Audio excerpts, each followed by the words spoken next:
তাহলে আসেন আমরা ফ্রেজে চলে যাচ্ছি। আমরা এখন ফ্রেজ নিয়ে ডিটেইলড কথা বলবো। তাহলে আসেন আমরা একটু দেখে নেই। তো প্রথমে আমরা দেখব ডেফিনেশন অফ ফ্রেজ। ফ্রেজের ডেফিনেশনটা কি? আমাদেরকে মাথায় রাখতে হবে যে ফ্রেজ হলো এমন একগুচ্ছ ওয়ার্ডস। তার মানে কি বাবা? ফ্রেজ হলো একগুচ্ছ ওয়ার্ডস। তবে আপনি মডার্ন ইংলিশে দেখবেন সিঙ্গেল ওয়ার্ডকেও ফ্রেজ বলা হচ্ছে। মডার্ন ইংলিশে সিঙ্গেল ওয়ার্ডকেও ফ্রেজ বলা হচ্ছে। ওকে, তাহলে ফ্রেজ হলো এমন একগুচ্ছ ওয়ার্ড যেখানে সাবজেক্ট ও ফাইনাইট ভার্ব একসাথে থাকে না। খুব ভাইটাল একটা পয়েন্ট। সাবজেক্ট থাকতে পারে, সমস্যা নাই। ফাইনাইট ভার্ব থাকতে পারে, সমস্যা নাই। সমস্যা হচ্ছে গিয়ে সাবজেক্ট এবং ফাইনাইট ভার্ব একসাথে থাকতে পারবে না। এখন অনেকে প্রশ্ন করে যে ভাই একসাথে থাকতে পারবে না বলতে কি বোঝায়? একসাথে থাকবে না মানে এই না যে পাশাপাশি থাকবে না, একই বাক্যে থাকবে না, তা না। একসাথে থাকবে না বলতে আমরা যেটা বোঝাচ্ছি এই জায়গাটাতে, সেটা হচ্ছে তাদেরকে একই আন্ডারলাইনের অধীনে আমরা থাকতে দিব না। ওকে, তাহলে দেখেন ফ্রেজ হলো এমন একগুচ্ছ ওয়ার্ড যেখানে সাবজেক্ট এবং ফাইনাইট ভার্ব একসাথে থাকে না এবং যেই শব্দগুচ্ছ পার্টস অফ স্পিচের একটা মাত্র ইউনিট হিসেবে কাজ করে। এই বিষয়টা আমরা পরবর্তীতে দেখব, মানে একটু পরে দেখবো আর কি। তো দেখেন আমরা জানি পার্টস অফ স্পিচের ইউনিট আছে টোটাল 8টা। হ্যাঁ, পার্টস অফ স্পিচের ইউনিট হলো টোটাল 8টা, যদিও মডার্ন ইংলিশে ডিটারমিনারকে আলাদা একটা পার্টস অফ স্পিচ ধরা হয়। আমরা সেদিকে যাচ্ছি না। আমরা দেখবো একগুচ্ছ ওয়ার্ড হইতে হবে, সেখানে শুধু সাবজেক্ট থাকতে পারে, সমস্যা নাই। শুধু ফাইনাইট ভার্ব থাকতে পারে, সেখানেও সমস্যা নাই। সমস্যাটা হবে মূলত দুটো একসাথে থাকলে। আমরা এই দুটোকে একসাথে থাকতে দিব না। ওকে, এখন আপনাকে কেউ কোয়েশ্চেন করতে পারে যে what is finite verb? Finite ভার্বটা আবার কি ভাই, তাই না? আসেন আমরা এগুলোই ধাপে ধাপে দেখবো ইনশাল্লাহ। আমরা এই বিষয়গুলোই ধাপে ধাপে দেখব। আসেন আমরা দেখে নেই। তাহলে প্রথমে আমরা একটু ফাইনাইট ভার্ব সম্পর্কে কথা বলি। হ্যাঁ, তাহলে আমরা আজ যে বিষয়টা নিয়ে আলোচনা করব এটা হলো ফ্রেজেস ইন ডিটেইল। ফ্রেজগুলোকে আমরা একবারে পুঙ্খানুপুঙ্খ রূপে ধরে ধরে ছোট একবারে বেসিক টু অ্যাডভান্স লেভেলের শিখব। তো এই ফ্রেজ শিখতে গেলে আপনাকে একটা গুরুত্বপূর্ণ বিষয় মাথায় রাখতে হবে, সেটা হলো ফাইনাইট ভার্ব। ওকে, অনেকে মনে করে যে ফ্রেজে ফাইনাইট ভার্ব থাকে না। না, ফাইনাইট ভার্ব থাকে না কথাটা ভুল। আসলে ফাইনাইট ভার্ব ফ্রেজে থাকতে পারে, শর্ত হচ্ছে সাবজেক্ট এবং ফাইনাইট ভার্ব একসাথে থাকা যাবে না। শুধু ফাইনাইট ভার্ব থাকলে কোনো সমস্যা নাই, সমস্যা হচ্ছে দুটোকে একসাথে থাকা যাবে না বা থাকতে দেয়া যাবে না। তাহলে আমরা যেটা মাথায় রাখবো, দেখেন আমি একদম সিম্পলি বলে দিচ্ছি। হ্যাঁ, সহজ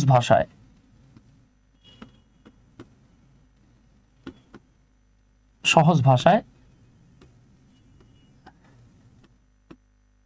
যে ভার্ব দেখে টেন্স চেনা যায়, একবারে সিম্পলি বলবেন যে ভার্ব দেখে টেন্স চেনা যায় বা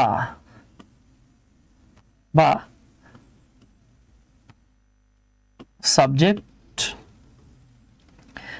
বলতে মূলত যেটা বোঝানো হয় আর কি পারসন। হ্যাঁ, সাবজেক্ট ও টেন্স পরিবর্তনের সাথে সাথে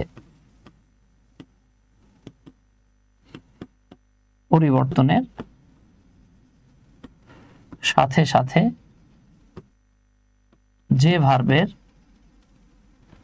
সাবজেক্ট এবং টেন্স পরিবর্তনের সাথে সাথে যে ভার্বের রূপের পরিবর্তন হয়,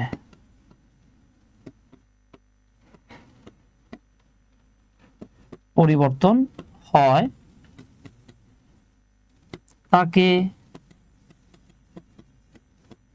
ফাইনাইট ভার্ব বলে। তাহলে দেখেন আপনি এটাকে বলতে পারেন, কেউ যদি আপনাকে বলে যে ভাই নন ফাইনাইট ভার্ব কাকে বলে, আপনি একদম সিম্পলি বলবেন যে ভার্ব দেখে টেন্স চেনা যায় না তাকে নন ফাইনাইট ভার্ব বলে। আরেকভাবে বলা যায় যে সাবজেক্ট এবং টেন্স পরিবর্তনের সাথে সাথে যদি কোনো ভার্বের রূপের পরিবর্তন না হয় তখন আমরা সেই ভার্বটাকে বলবো নন ফাইনাইট ভার্ব। তাহলে ফাইনাইট চিনে ফেললে নন ফাইনাইট চিনতে আর সমস্যা থাকে না। আপনাদেরকে ছোট্ট একটা বিষয় একটু এখানে হালকা করে ব্যাখ্যা করি, যে দেখেন আমরা এই পাশে দেখতেছি ইনফিনিটিভ। ইনফিনিটিভ মানে হলো টু প্লাস ভার্বের বেস ফর্ম, আর আমরা এই পাশে লিখবো প্রেজেন্ট পার্টিসিপল। আমি সংক্ষেপে প্রেস লিখলাম আর কি, প্রেজেন্ট পার্টিসিপল। প্রেজেন্ট পার্টিসিপল মানে কি বাবা? আমরা যখন ভার্বের বেস ফর্মের সাথে আইএনজি যোগ করে ফেলি এবং সেই আইএনজি যুক্ত ভার্বটা যদি অ্যাডজেক্টিভ অথবা অথবা অ্যাডভার্বের সমতুল্য হিসেবে কাজ করে, তখন আমরা সেই আইএনজি যুক্ত ভার্বটাকে প্রেজেন্ট পার্টিসিপল বলি। কেমন? এইখানে আমরা যেটা মাথায় রাখবো যে সাধারণত যেই ভার্বটার সামনে টু থাকবে বাংলায় তার শেষে একটা তে যুক্ত হবে। আমি এখানে সাধারণত শব্দটা এই জন্য লিখলাম, এটা একদম 100% টু থাকলে তে হবে এরকম কোনো মানে শতভাগ গ্যারান্টি দেওয়া যাবে না, হতে পারে বা হওয়ার সম্ভাবনা বেশি। হ্যাঁ, যেমন দেখেন আমি যদি বলি টু গো, আপনি বলবেন যে ভাইয়া যেতে। আমি যদি বলি টু নো, আপনি বলবেন জানতে। তবে সাবজেক্ট পজিশনে যদি টু গো টু নো বসতো তখন বাংলা হতো যাওয়া, জানা। ঠিক আছে? কর্ণদাস বলছেন স্যার আমি 3 দিন যাবত SMS করেছিলাম। আচ্ছা, আপনার SMS আমি দেখি নাই ভাই। হ্যাঁ, আপনি 3 দিন যাবত SMS করেছেন, আপনার মেসেজ কেন দেখলাম না?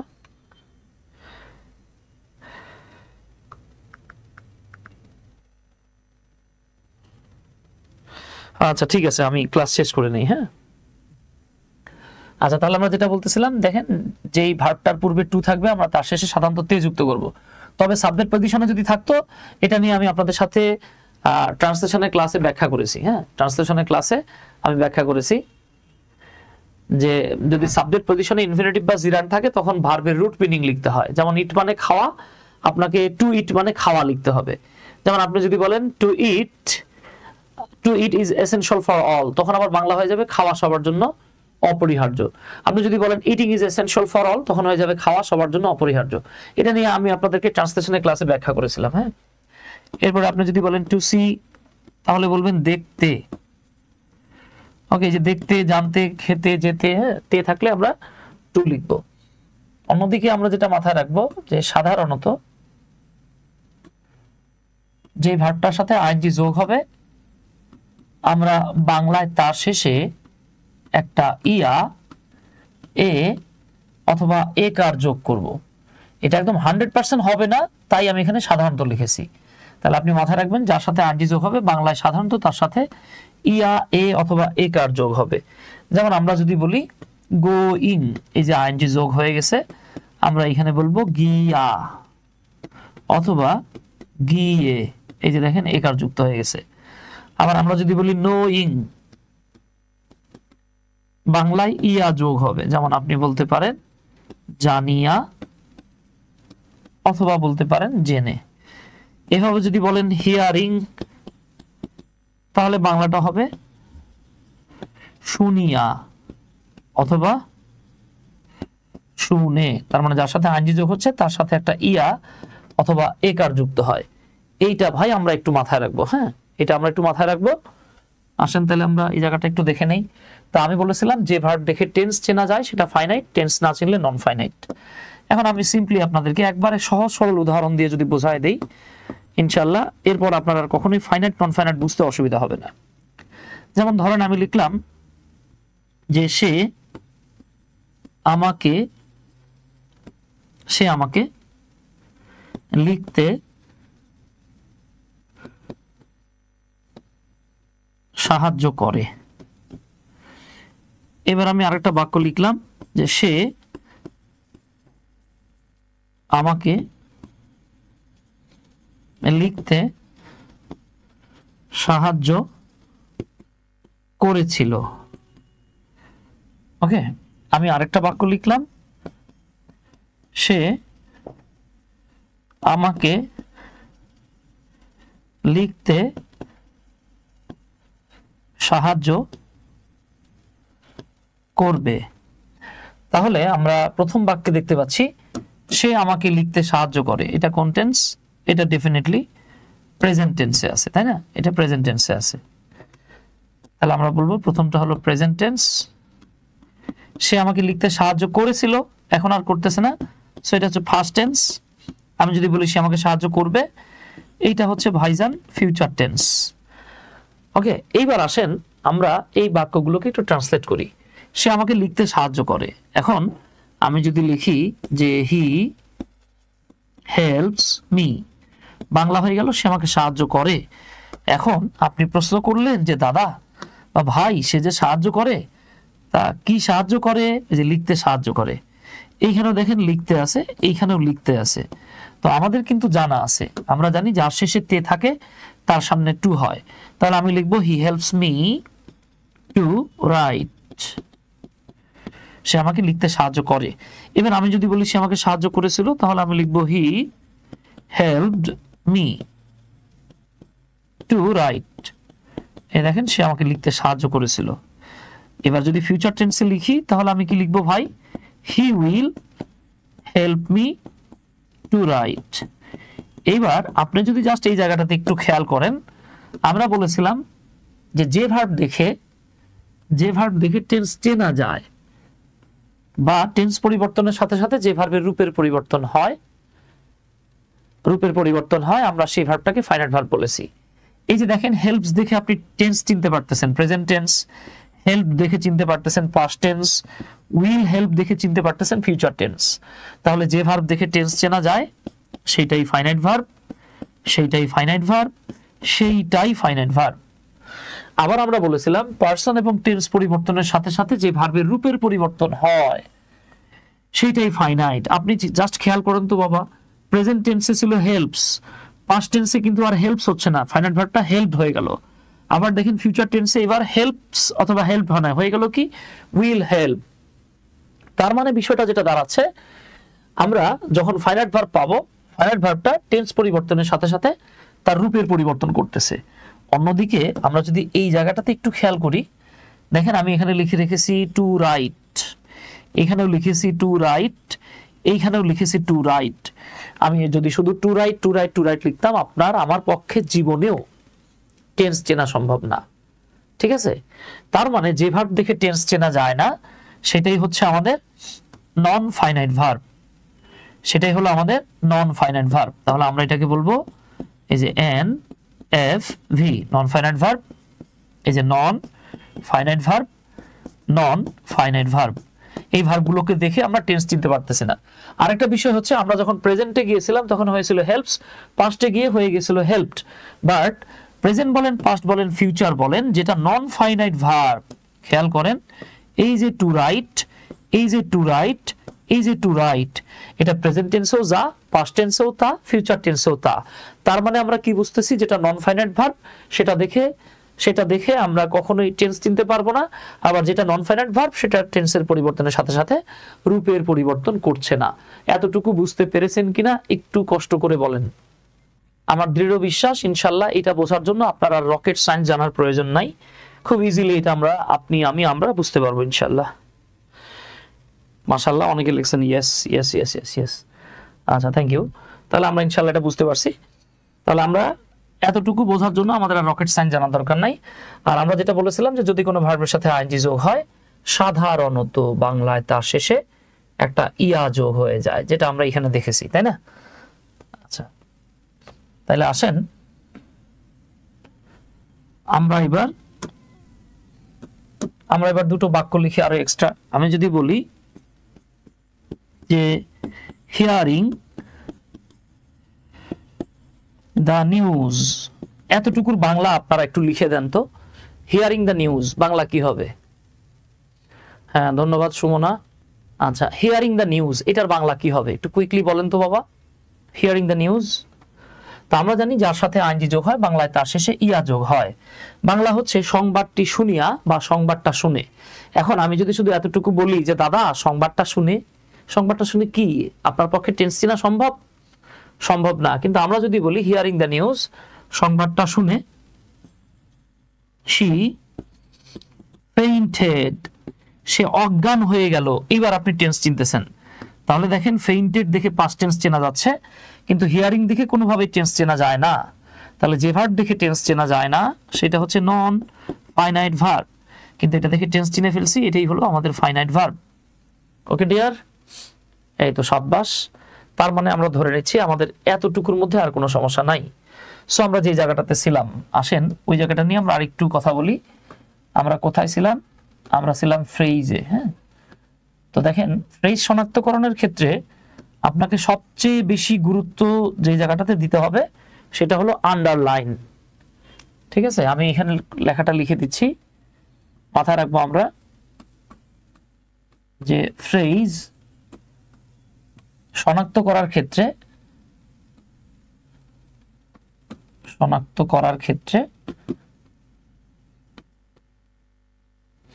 আন্ডারলাইনের গুরুত্ব ব্যাপক। তাহলে দেখেন ফ্রেজ শনাক্ত করার ক্ষেত্রে আন্ডারলাইনের ব্যাপক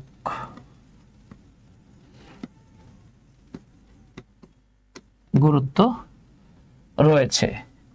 এখন অনেকে প্রশ্ন করতে পারেন, ভাই আন্ডারলাইনের ব্যাপক গুরুত্ব রয়েছে মানে কি? এই যে আমি বলি, দেখেন, কারণ আন্ডারলাইনটি একটু আগে বা পরে লিখলে, আন্ডারলাইনটি একটু আগে বা পরে লিখলে, আমরা আন্ডারলাইনটা যদি একটু আগে লিখি অথবা একটু পরে লিখি, হ্যাঁ,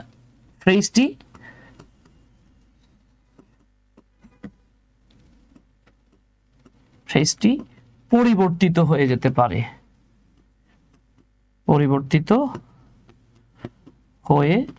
পারে, যাবেই তা না, যেতে পারে। তার মানে আমি এই ক্ষেত্রে খুব একটু জোর দিয়েই বলি যে এক্ষেত্রে আমরা যে লাইনটাকে মনে রাখবো সেটা হচ্ছে আন্ডারলাইনস রিয়েলি ম্যাটার। আন্ডারলাইনটা আসলে গুরুত্বপূর্ণ ভূমিকা রাখে বা খুব ম্যাটার করে। ঠিক আছে, সজীব ভাই বলছেন স্যার আইএলটিএস প্যাসেজে তো আন্ডারলাইন থাকে না। হ্যাঁ, আন্ডারলাইন থাকবে কেন ভাই? ঠিক আছে, আন্ডারলাইনটা খুবই গুরুত্বপূর্ণ। আসেন আমরা একটু দেখে নেই। আমি আপনাদেরকে একটা ছোট্ট এক্সাম্পল দেখাই। হ্যাঁ, ছোট্ট বলবো না আর কি, অনেক বড় সড়ো একটা এক্সাম্পল দেখাবো, তাহলে আপনারা বুঝতে পারবেন আন্ডারলাইন কি জিনিস। হ্যাঁ, মজাটা টের পাবেন। দেখেন, আমি আপনাদের জন্য এখানে একটা বাক্য লিখে রেখেছি। বাক্যটা দেখেন, the young man on the top of the list in my hand, of, on preposition আছে। আমাদের জানা আছে যদি কোনো প্রেপোজিশন থাকে দুটো নাউনের মাঝখানে, সেক্ষেত্রে উল্টা দিক থেকে অনুবাদ করতে হয়।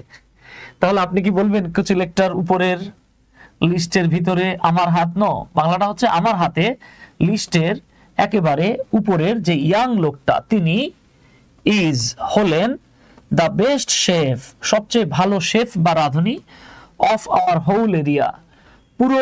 পুরো সেন্টেন্সটার বাংলা হচ্ছে আমার হাতের লিস্টের সবচেয়ে উপরের যে লোকটা, ইয়াং লোকটা, তিনি আমাদের সম্পূর্ণ এলাকার বা পুরো এরিয়ার সবচাইতে ভালো শেফ। এইখানে আপনি যদি জাস্ট একটু খেয়াল করেন, আমাদের আন্ডারলাইন শুরু হয়েছে দা থেকে, শেষ হয়েছে হ্যান্ডে গিয়ে। এইটা একটা নাউন ফ্রেজ। কেন নাউন ফ্রেজ আমি একটু পরে ব্যাখ্যা করব।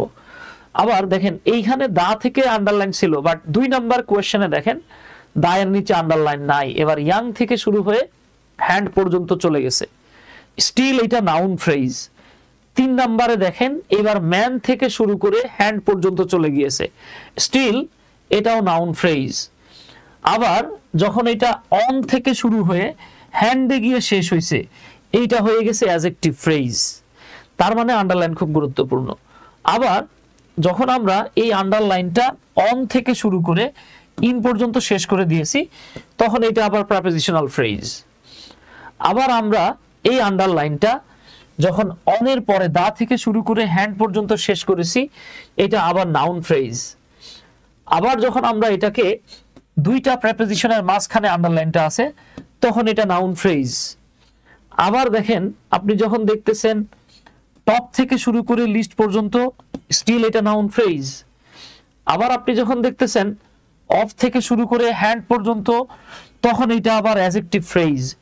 এখন অনেকে টেনশনে পড়ে যেতে পারেন যে ভাই এই যে আন্ডারলাইন একটু এলোমেলো করলে এদের পরিবর্তন কেন হচ্ছে?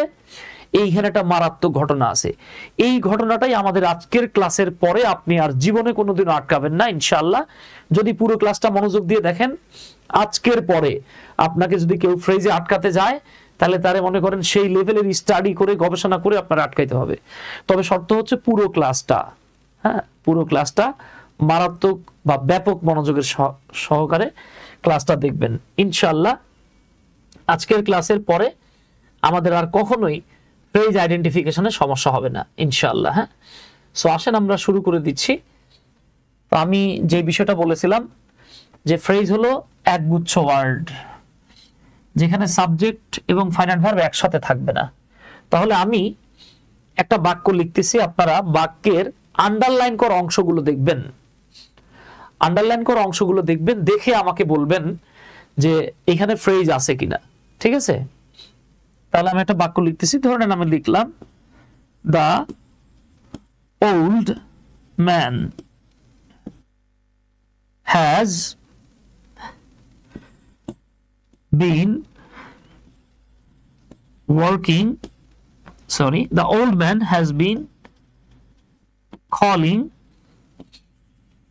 my elder brother for 20 minutes. আচ্ছা, তাহলে আমি বাক্যটা লিখলাম the old man has been calling my elder brother for 20 minutes.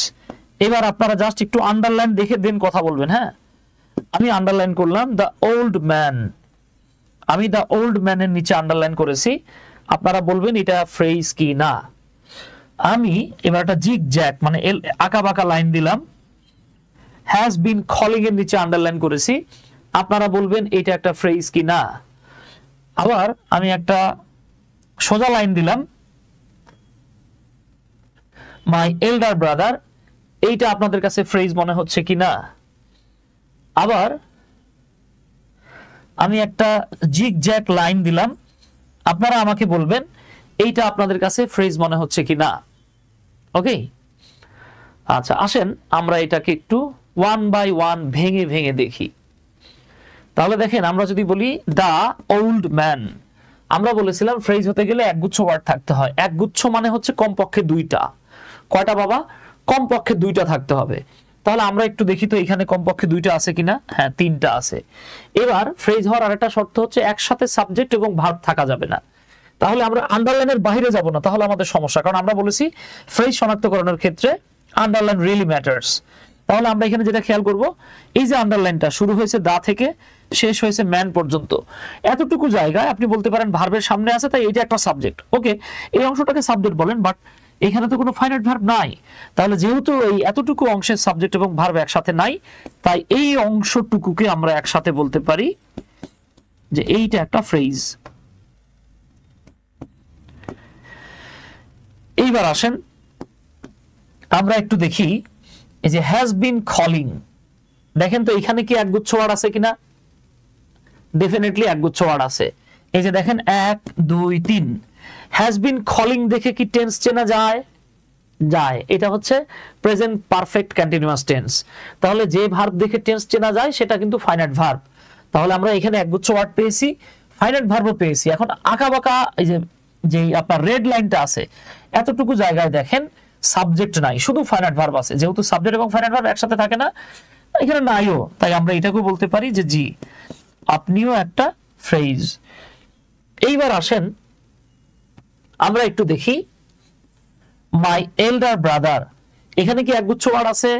দেখেন মাই এল্ডার ব্রাদার 1 2 3 একগুচ্ছ ওয়ার্ড আছে। এতটুকু অংশে সাবজেক্ট এবং ভার্ব একসাথে নাই, যেহেতু নাই এইটাও অলসো একটা ফ্রেজ। আমরা যদি এটাকে ধরি ফর 20 মিনিটস, ফর 20 মিনিটস, দেখেন তিনটা ওয়ার্ড আছে। কাকতালীয় ভাবে সবগুলোতে তিনটা করে হয়ে গেছে, এখানে 5টাও হইতে পারতো, 10টাও হইতে পারতো। তাহলে একগুচ্ছ ওয়ার্ড আছে, এখানে সাবজেক্ট এবং ফাইনাইট ভার্ব নাই, so it's also a phrase. That is, phrase কাকে বলে আমরা বুঝতে পেরেছি। হ্যাঁ, ফ্রেজ কাকে বলে এটা আমরা বুঝতে পারছি।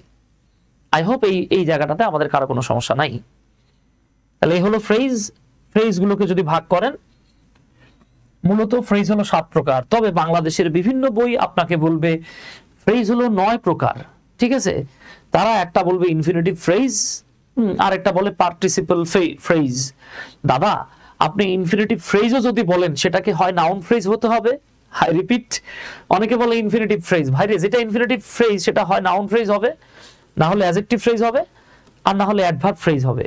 তাহলে ইনফিনিটিভ বলে লাভ নাই তো, আপনাকে তো এই তিনটার ভিতরে আটটা আনতে হইতেছে। আবার আপনি যদি বলেন present participle phrase, most of the case সেটা অ্যাডজেক্টিভ ফ্রেজ হয়। তাহলে আমরা ওই যে ঘুরায় ফিরায় 9টা বলেন, লাভ নাই তো, আপনার এই 7টার মধ্যে আনতে হবে। আমরা জানি পার্টস অফ স্পিচ হচ্ছে গিয়ে 8 প্রকার, যদিও মডার্ন ইংলিশে আমরা বলেছিলাম ডিটারমিনারকেও মাঝে মাঝে দেখবো, আমরা দেখতে পাই মডার্ন ইংলিশে ডিটারমিনারকে একটা আলাদা পার্টস অফ স্পিচ ধরা হয়। তো আমরা ডিটারমিনার বাদ দিলাম, আমরা আজীবন পড়ে আসছি noun, pronoun, adjective, verb, adverb, preposition, conjunction and interjection. এই টোটাল হচ্ছে 8 রকমের পার্টস অফ স্পিচ। এইখান থেকে আমরা প্রোনাউনটাকে বাদ দিয়ে দেব। প্রোনাউনটাকে বাদ দিলে যা থাকে noun phrase, adjective phrase, verb phrase, adverb phrase, prepositional phrase, conjunction or conjunctional phrase, interjection or interjectional phrase. These are the 7 types of phrases. হ্যাঁ, এগুলো হচ্ছে 7 রকমের ফ্রেজ। আমরা এবার একটা একটা করে ফ্রেজগুলোকে শনাক্ত করব এবং কিভাবে আমরা একটা ফ্রেজ যদি দেয় এটাকে আমরা কোন ফ্রেজ বলতে পারি এবং চেঞ্জ করতে পারি কিনা এই বিষয়টা নিয়েও কথা বলবো আমরা। হ্যাঁ, তাহলে আসেন ভাই, প্রথমে আমরা চলে যাব নাউন ফ্রেজের কাছে। হ্যাঁ, নাউন ফ্রেজ শিখতে আমাদের যতটুকু সময় লাগবে সেই টাইমটাতে আমরা বাকি সবগুলো শিখে ফেলবো ইনশাআল্লাহ। ঠিক আছে রিফাত ভাই, থ্যাংক ইউ ভাই। তাহলে আসেন আমরা এবার একটু চলে যাই নাউন ফ্রেজের কাছে। এই যে আমরা এখন কথা বলবো নাউন ফ্রেজ নিয়ে। আপনাকে যদি প্রশ্ন করা হয় যে ভাইয়া নাউন ফ্রেজ কি, আপনি একবারে সহজ ভাষায় বলে দিবেন যেই ফ্রেজ কোনো সেন্টেন্সে নাউনের কাজ করে তাকে নাউন ফ্রেজ বলে। তাহলে কেউ যদি আপনার প্রশ্ন করে যে নাউন ফ্রেজ কাকে বলে, আপনি বলবেন যে ফ্রেজ কোনো সেন্টেন্সে নাউনের কাজ করে তাকে নাউন ফ্রেজ বলে।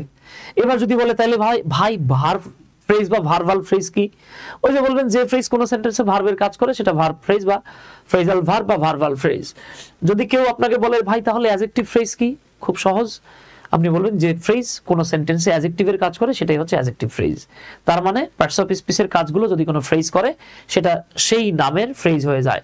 অ্যাডভার্বের কাজ করলে সেটা অ্যাডভার্ব ফ্রেজ, কনজাংশনের কাজ করলে সেটা কনজাংশন ফ্রেজ। তাহলে আমরা এখন কথা বলবো নাউন ফ্রেজ নিয়ে। কেউ যদি প্রশ্ন করে ভাই নাউন ফ্রেজ কাকে বলে, আপনি বলবেন যে ফ্রেজ কোন সেন্টেন্সে নাউনের কাজ করে। এখন সমস্যাটা হচ্ছে ভাই আমাদের অনেক ভাই বোন আছেন যারা নাউনের কাজ পারে না। ঠিক আছে, আমাদের অনেক ভাই বোন আছেন যারা নাউনের কাজ চেনে না। আপনাদের মধ্যে কে বা কারা আছেন যারা নাউনের কাজ কি বা নাউন কয়টা কাজ করে এটা বলতে পারবেন? একটু কমেন্ট করেন তো, একটা নাউন কয়টা কাজ করতে পারে বা নাউনের কাজ কি, কুইকলি কমেন্ট করেন। অনেকে লিখছেন 5টা, অনেকে 7টা, অনেকে লিখছেন 9টা, হ্যাঁ অনেকে 6টা। কিছুদিন আগে আমি একটা ভিডিও দিয়েছিলাম বুঝছেন, যে নাউনের কাজ অথবা নাউনের অবস্থান। তো এখানে আমি বলেছিলাম যে 9টা জায়গায় নাউন বসে। তো আমাদের সাথে এক ভাই, আল্লাহ ভাইকে ভালো রাখুক, স্যারকে ভালো রাখুক, স্যার আমার সাথে মারাত্মক তর্ক করলো যে 5টা জায়গার বেশি নাউন কখনো বসতেই পারে না। আমি যখন স্যারকে দেখালাম এবার বলতেছে না বসতেছে ঠিক আছে, কিন্তু তুমি 5টার বেশি বলতে পারবে না। তো আমি জিজ্ঞেস করলাম কেন পারবো না, বলতেছে বইয়ে আছে তাই তুমি বলতে পারবে না। আচ্ছা ঠিক আছে, যাক আল্লাহ সব স্যারদেরকে ভালো রাখুক, আমাদের সবাইকে ভুল ত্রুটি সংশোধনের সুযোগ দেখ। হ্যাঁ, আমি একবারে সব জানতা সব জানি এরকম না, চেষ্টা করি আর কি। তাহলে বাবা দেখেন আমরা যেটা দেখবো এখন আর কি, আমরা মাথায় রাখবো কোনো একটা সেন্টেন্সে আমরা যদি নাউন লিখতে চাই, নাউনকে টোটাল 9টা জায়গায় লেখা যায়, 9টা জায়গায় নাউন লেখা যায়।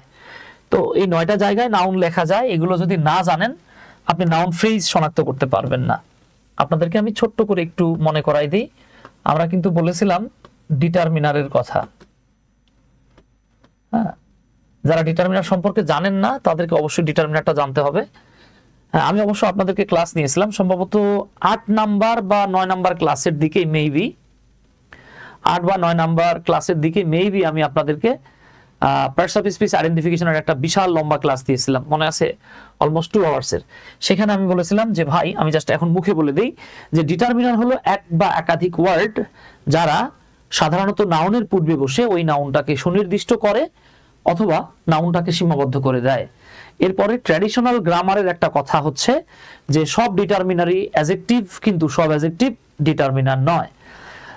আবার আপনি দেখবেন মডার্ন ইংলিশে ভাই ডিটারমিনারকেই আলাদা একটা পার্টস অফ স্পিচ ধরা হচ্ছে, কিন্তু ট্র্যাডিশনাল গ্রামার আমাদেরকে বলতেছে যে ভাই ডিটারমিনার গুলো হলো অ্যাডজেক্টিভ। যাকে এত পেঁচাল না পারি আমরা মাথায় রাখবো ডিটারমিনার মানে হলো দুনিয়ার যত সংখ্যা আছে, তারপরে যত পরিমাণ আছে, আমি এগুলো আপনাদের সাথে এর আগেও শেয়ার করেছি, যত আর্টিকেল আছে, তাহলে সংখ্যা, পরিমাণ, আর্টিকেল, এছাড়াও যত পজেসিভ রয়েছে, তো আমরা এটাকে কেউ কেউ বলি পজেসিভ কেস, আবার আমরা অনেকেই বলি এটাকে পজেসিভ অ্যাডজেক্টিভ। হ্যাঁ, দুই একটা উদাহরণ দিই, যেমন এই যে মাই, আওয়ার, ইওর, হিজ, হার। হ্যাঁ, তারপর আমরা বলেছিলাম ডেমনস্ট্রেটিভ। হ্যাঁ, ডেমনস্ট্রেটিভ। তারপর আমরা বলেছিলাম ডিস্ট্রিবিউটিভ। আরো আছে, হ্যাঁ আরো আছে, আমি সব লিখছি না, আমার লেখার সুযোগ নাই আজকে। এরপরও যদি কেউ চান আমাকে একটু মনে করাই দিন, আমি আপনাদের এই গ্রুপে লিঙ্কটা দিয়ে দেবো, সবাই ওইখান থেকে দেখতে পাবেন। তো ডেমনস্ট্রেটিভ বলেছিলাম আমরা চারটা, কি কি ভাইজান? দিস, দিস, দ্যাট এবং দোজ, এই চারটাকে বলা হয় ডেমনস্ট্রেটিভ। ডিস্ট্রিবিউটিভ কি কি? Each, every, either and neither, এই চারটাকে আমরা বলেছিলাম যে ডিস্ট্রিবিউটিভ। এগুলো হচ্ছে সব ডিটারমিনার। হ্যাঁ, এগুলো হচ্ছে ডিটারমিনার, সাধারণত ডিটারমিনার। হ্যাঁ, সাধারণত ডিটারমিনার এরপরে যদি একটা ওয়ার্ড থাকে আমরা নাউন বলি। ডিটারমিনারের পরে একটা ওয়ার্ড থাকলে নাউন হয়। আচ্ছা, এই যে মাশাআল্লাহ আমাদের অনেক ভাই অলরেডি কমেন্ট করে ফেলতেছেন, থ্যাংক ইউ। আচ্ছা মাশাআল্লাহ, যেমন দেখেন আমি যদি বলি আই ফলো দা গো, এটা আমি এর আগেও হয়তো এক্সাম্পল দিয়েছিলাম আপনাদের সাথে। তো দেখেন বাবা, দা হলো একটা আর্টিকেল। আমরা জানি এই যে দেখেন তো আমাদের জানা আছে এ এন্ড দা, এগুলো হচ্ছে আর্টিকেল। আর্টিকেল মানে সেটা একটা ডিটারমিনার। আর এই বাক্যে গো শব্দটা নাউন হয়ে গেছে। এখানে গো মানে হলো রীতি, নীতি, নিয়ম। আই ফলো দ্য গো, আমি এই নিয়মটাকে ফলো করি। ঠিক আছে?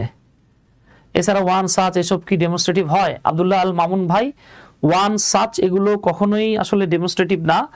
এখন আপনারা একটা বাংলাদেশের হয়তো গণ্যমান্য কোনো একটা বইয়ে দেখছেন, যাক বইয়ে থাকতে পারে, আপনি যে কাজটা করবেন এখন একটু ডেমনস্ট্রেটিভ লিখে, হ্যাঁ ডেমনস্ট্রেটিভ লিখে মানে গুগলে যান, গুগলে গিয়ে লেখেন ডেমনস্ট্রেটিভ, এরপর একটা স্পেস দিয়ে লেখেন ক্যামব্রিজ অথবা অক্সফোর্ড, তাহলে আপনি ওইখানে গেলে দেখতে পাবেন যে ডেমনস্ট্রেটিভ গুলো কি কি। এখন কেউ যদি বলে ভাই ক্যামব্রিজ আর অক্সফোর্ডে ভুল আছে, তাহলে আর তার সাথে তর্ক করার কোনো প্রয়োজন নাই। আচ্ছা, তাহলে আমরা চলে আসি। আমরা এখন দেখব টোটাল 9টা জায়গায় নাউন বসে। যেই জায়গাগুলোতে নাউন বসে সেই জায়গাগুলোতে যদি আপনি একটা ফ্রেজ পেয়ে যান, তাহলে আপনি ধরে নেবেন এটা একদম ড্যাম শিওর সেটা একটা নাউন ফ্রেজ। তাহলে আমরা এখন দেখব নাউন ফ্রেজ এর কাজ বা নাউন ফ্রেজের অবস্থান। কোন সেন্টেন্সে বিভিন্ন রূপে নাউন ফ্রেজ বসতে পারে। তাহলে প্রথমে আমরা একটু দেখে নেই কোন কোন জায়গাগুলোতে নাউন বসে। যে জায়গাগুলোতে নাউন বসে আমরা সেই জায়গাগুলোতেই নাউন ফ্রেজকে বসায় দিতে পারবো। তাহলে দেখেন আমরা এখানে দেখতে পাচ্ছি যে নাউনের কাজ, এটাকে আপনি নাউনের কাজ না বলে ভালো হয় যদি বলেন নাউনের অবস্থান। ঠিক আছে? আপনি এটাকে নাউনের কাজ না বলে বেটার হয় আপনি যদি বলেন নাউনের অবস্থান। তাহলে কোন কোন জায়গায় নাউন অবস্থান করতে পারে আমরা এটা একটু দেখব। এখানে নাম্বার 1 বলা আছে ভার্বের পূর্বে সাবজেক্ট হিসেবে নাউন বসে। নাম্বার 2 ভার্বের পরে অবজেক্ট হিসেবেও নাউন বসে।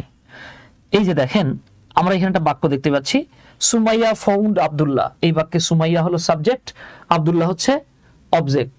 আবার দেখেন সুমাইয়া একটা নাউন, আব্দুল্লাহ একটা নাউন। তো আমরা বলেছিলাম ভার্বের আগেরটা এবং পরেরটা যদি আলাদা হয় সেক্ষেত্রে আমরা পরের অংশটাকে আমরা কমপ্লিমেন্ট না বলে অবজেক্ট বলি। যেমন আপনি কি বলবেন যে এই বাক্যে সুমাইয়া মানেই আব্দুল্লাহ, আব্দুল্লাহ মানেই কি সুমাইয়া? না, দুটো এক না, একটা পুরুষ আর একটা নারী, একজন ব্যক্তি না, দুটো আলাদা ব্যক্তি। তাহলে আগেরটা পরেরটা আলাদা হলে আমরা এই ক্ষেত্রে আগের অংশটাকে সাবজেক্ট এবং পরের অংশটাকে অবজেক্ট বলি। কিছু কিছু ক্ষেত্রে এক্সটেনশনও হতে পারে। তার মানে সাবজেক্ট পজিশনে নাউন বসে। হ্যাঁ, সাবজেক্ট পজিশনে প্রোনাউনও বসতে পারে, অবজেক্ট পজিশনে প্রোনাউনও বসতে পারে, বাট আমাদের আজকের আলোচনায় তো প্রোনাউন নাই। ঠিক আছে? এইবার আমি আপনাদেরকে একটা বাক্য লিখে দেই, আপনি দেখবেন যে সাবজেক্ট পজিশনে যদি কোনো ফ্রেজ থাকে তাহলে সেটা নাউন ফ্রেজ। এই বাক্যে আপনি যদি অবজেক্ট পজিশনে কোনো ফ্রেজ পান তাহলে সেটা হবে নাউন ফ্রেজ। যেমন আমি যদি বলি the beautiful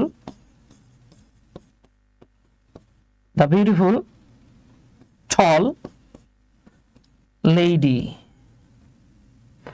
the beautiful tall lady found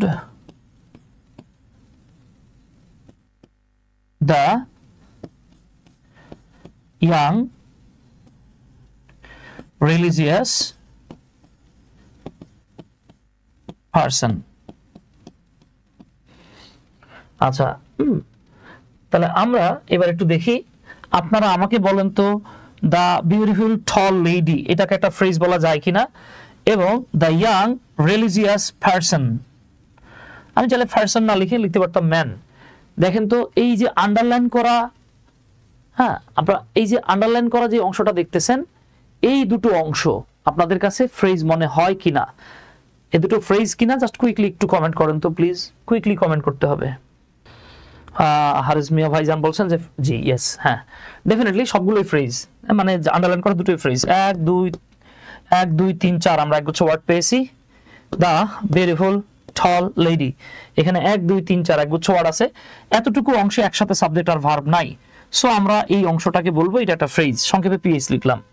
আবার দেখেন দ্য ইয়াং রিলিজিয়াস পারসন, দেখেন এই যে অল্প বয়সী বা ইয়াং বা তরুণ ধার্মিক যে লোকটা, এখানেও দেখেন 1 2 3 4 একগুচ্ছ ওয়ার্ড আছে, এতটুকু অংশে সাবজেক্ট এবং ফাইনাইট ভার্ব একসাথে নাই, সো এইটাও একটা ফ্রেজ। আমরা জানি ভার্বের পূর্বে সাবজেক্ট বসে, তার মানে এই ফ্রেজটা সাবজেক্ট হিসেবে কাজ করতেছে, আর আমরা জানি সাবজেক্ট হিসেবে কাজ করার কাজটা কে করে, নাউন করে, তার মানে এই ফ্রেজটা নাউনের জায়গায় বসছে, সো এটা একটা নাউন ফ্রেজ।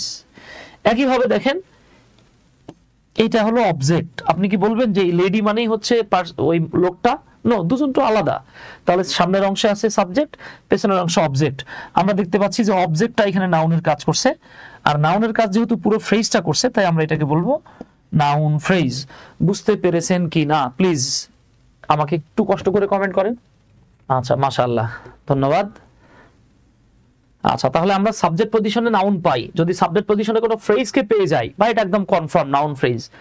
আমরা অবজেক্ট পজিশনে নাউন পাই, প্রোনাউনও আসতে পারে, বাট আজকের আলোচনায় প্রোনাউন আসবে না, ঠিক আছে? আচ্ছা ঠিক আছে, আচ্ছা ওকে বাবা।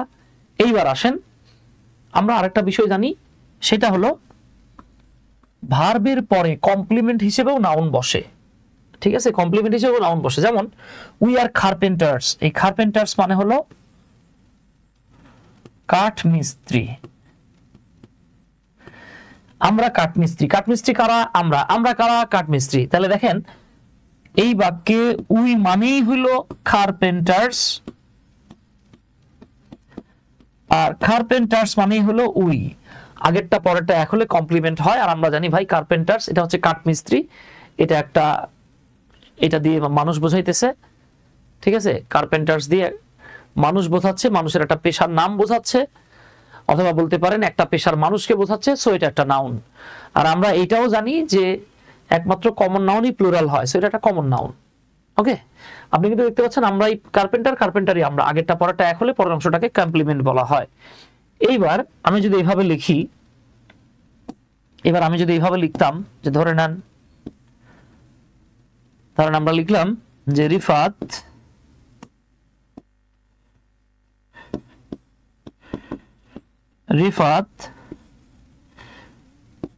is a highly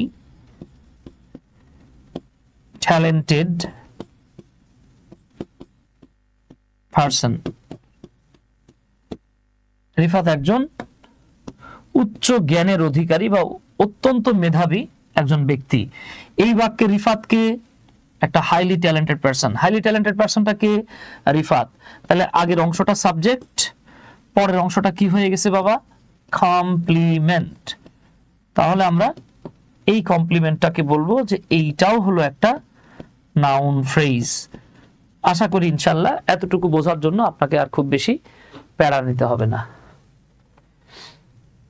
ওকে, আচ্ছা তার মানে আমরা দেখেন তিনটা জায়গা পেলাম, যেমন সাবজেক্ট পজিশন, অবজেক্ট পজিশন এবং কমপ্লিমেন্ট পজিশন।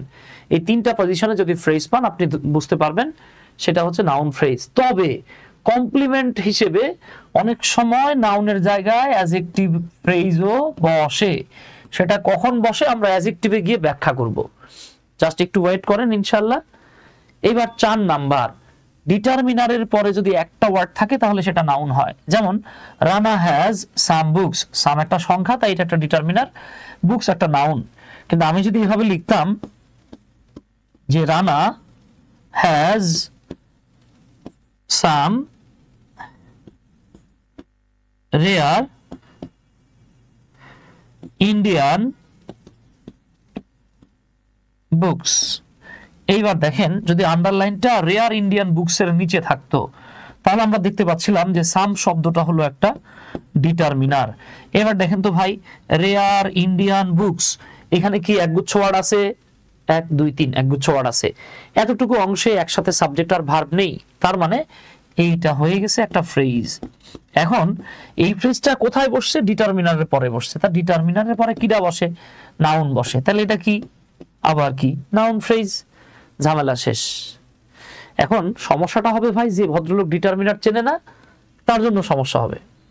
আচ্ছা, 4 নাম্বার, প্রেপোজিশনের পরে একটা ওয়ার্ড থাকলে নাউন হয়। ভাই নাউন না, দেখেন এই জায়গাতে প্রোনাউনও হতে পারে, বাট আমি তো বারবারই বলতেছি আমাদের আজকের আলোচনায় প্রোনাউন আসতেছে না। ঠিক আছে, যেমন দেখেন I know nothing about Rajib, এই যে প্রেপোজিশনের পরে নাউন বসছে।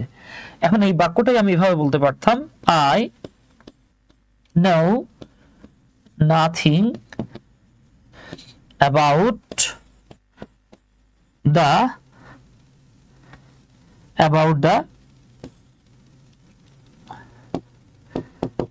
living area of Rajib. আমি রাজীবের লিভিং এরিয়া বা বসবাসকারী এলাকা সম্পর্কে কিছু জানি না। তাহলে এখানে অ্যাবাউট এর পরে জাস্ট একটা ওয়ার্ড ছিল রাজীব, সেটা নাউন হয়ে গিয়েছিল। বাট এইখানে দেখেন অ্যাবাউট এর পর আমরা দেখতে পাচ্ছি 1 2 3 4 5 একগুচ্ছ ওয়ার্ড আছে। এই এতটুকু অংশে একসাথে সাবজেক্টও নাই, ফাইনাইট ভার্বও নাই। তার মানে দাদা এইটা হলো একটা ফ্রেজ। এখন এই ফ্রেজটা কনে বসছে? কোন জায়গায় বসছে? After preposition. সো এটাকে আমরা বলবো নাউন ফ্রেজ। আই হোপ এতটুকু বুঝে ফেলছেন। তাহলে আমরা দেখলাম 5টা জায়গায় নাউন বসে। প্রথমে আমরা দেখলাম সাবজেক্ট হিসেবে নাউন, এরপরে অবজেক্ট হিসেবে নাউন, মানে ভার্বের সামনে সাবজেক্ট হিসেবে নাউন বসে, ভার্বের পরে অবজেক্ট হিসেবে নাউন বসে, ভার্বের পরে কমপ্লিমেন্ট হিসেবে নাউন বসে, এরপরে ডিটারমিনারের পরে একটা ওয়ার্ড বসলে নাউন বসে। এখন আমরা দেখলাম প্রেপোজিশনের পরে যদি সিঙ্গেল ওয়ার্ড বা একটা ওয়ার্ড বসে সেটাও নাউন হয়। তো আমরা এই জায়গাগুলোতে ফ্রেজ পেলে সেটাকে নাউন ফ্রেজ বলবো। এবার আমরা যেটা মাথায় রাখবো তা হলো ডিটারমিনার ও প্রেপোজিশনের মাঝখানে একটা ওয়ার্ড থাকলে সেটা নাউন হয়। যেমন দ্য পিপল অফ বাংলাদেশ, দা একটা ডিটারমিনার, অফ একটা প্রেপোজিশন, পিপল হয়ে গেছে কি বাবা? নাউন। এখন আমি যদি এইভাবে বলি দা young man with his friends from Kumilla has met me। Bangla হলো দেখেন কুমিল্লা থেকে তার বন্ধু সহ একজন ইয়াং লোক আমার সঙ্গে দেখা করেছে। এইবার আমরা যদি দেখি যে ডিটারমিনার এবং প্রেপোজিশনের মাঝখানে একটা নাউন ফ্রেজকে আমরা বের করতে পারি কিনা, তাহলে দা হলো একটা ডিটারমিনার, আবার দেখেন ফ্রম হলো একটা প্রেপোজিশন। তাহলে আমরা যদি চাই young man with his friend, এতটুকু অংশকে বলে ফেলতে পারি যে ভাই এইটা একটা নাউন ফ্রেজ। কেন? কারণ ডিটারমিনার এবং প্রেপোজিশনের মাঝখানে একটা ফ্রেজ চলে আসছে। এটা কি ফ্রেজ? 1 2 3 4 5 6 সরি 5 একগুচ্ছ ওয়ার্ড আছে, এতটুকু অংশে সাবজেক্ট আর ভার্ব নাই। সো এইটা একটা নাউন ফ্রেজ। ঠিক আছে ডিয়ার? মাশাআল্লাহ। এখানে একটা ইন্টারেস্টিং ফ্যাক্ট দেখেন, আমরা চাইলে কিন্তু এখানে আরো নাউন ফ্রেজ তৈরি করতে পারতাম। যেমন এই যে ডিটারমিনার, এই যে প্রেপোজিশন, সো আমরা দ্য ইয়াং ম্যান এতটুকু বললেও এটা নাউন ফ্রেজ হতো, কারণ উইথ নিজেও একটা প্রেপোজিশন। আবার এটাকে যদি এই পর্যন্ত টেনে দেন তবু এটা নাউন ফ্রেজ হবে। বুঝতে পারছেন কি না আমাকে একটু কমেন্ট করে জানান প্লিজ। আচ্ছা যাক, আলহামদুলিল্লাহ আপনারা বুঝতে পারতেছেন। এবার চলে আসেন 7 নাম্বার। যদি কখনো দুইটা প্রেপোজিশনের মাঝখানে একটা ওয়ার্ড পান তাহলে সেটা নাউন।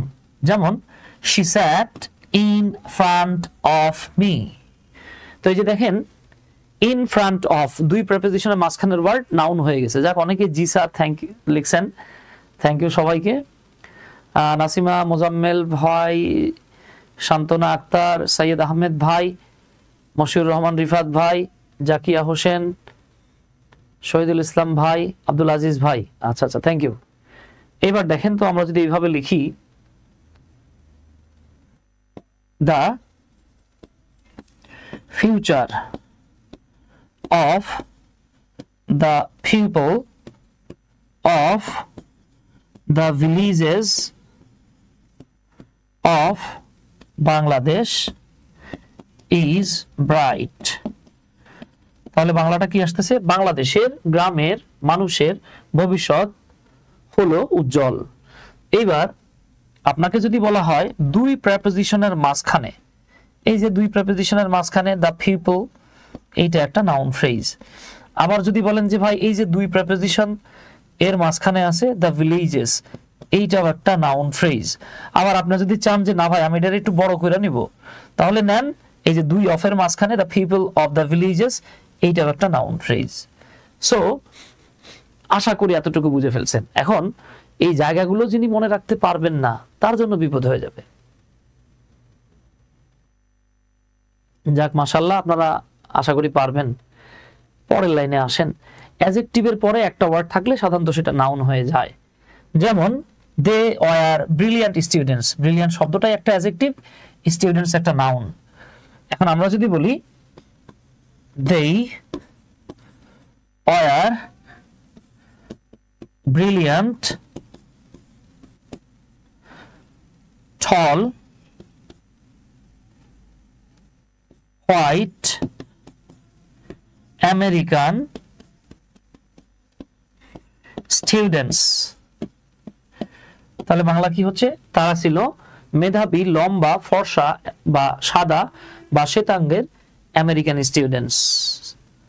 ওকে, তাইলে আমরা এখানে যে জিনিসটা দেখব, দেখেন আমাদেরকে যদি জাস্ট এতটুকু অংশের নিচে আন্ডারলাইন করে বলে এটা কি ফ্রেজ, আপনি নিঃসন্দেহে নাউন ফ্রেজ বলবেন, কারণ ব্রিলিয়ান্ট শব্দটাই হলো একটা অ্যাডজেক্টিভ। টলের পরেও যদি থাকতো তবুও নাউন, হোয়াইটের পরে থাকলেও নাউন। আশা করি ইনশাআল্লাহ এতটুকু আমাদের বোঝা হয়ে গেছে। ওকে ডিয়ার, এইবার আসেন 9 নাম্বার যেটা, সেটা হচ্ছে নাউন বা নাউন ফ্রেজের অ্যাপোজিশন হিসেবেও নাউন বসে। এখন অনেকে আমারে প্রশ্ন করে যে ভাইয়া অ্যাপোজিশন আবার কি? ভাই খুব সহজ জিনিস, আপনি মাথায় রাখবেন, অ্যাপোজিশন হলো নাউনের দ্বিতীয় পরিচয়। অ্যাপোজিশন হলো নাউনের দ্বিতীয় পরিচয়, যা ক্লজ না হলে সাধারণত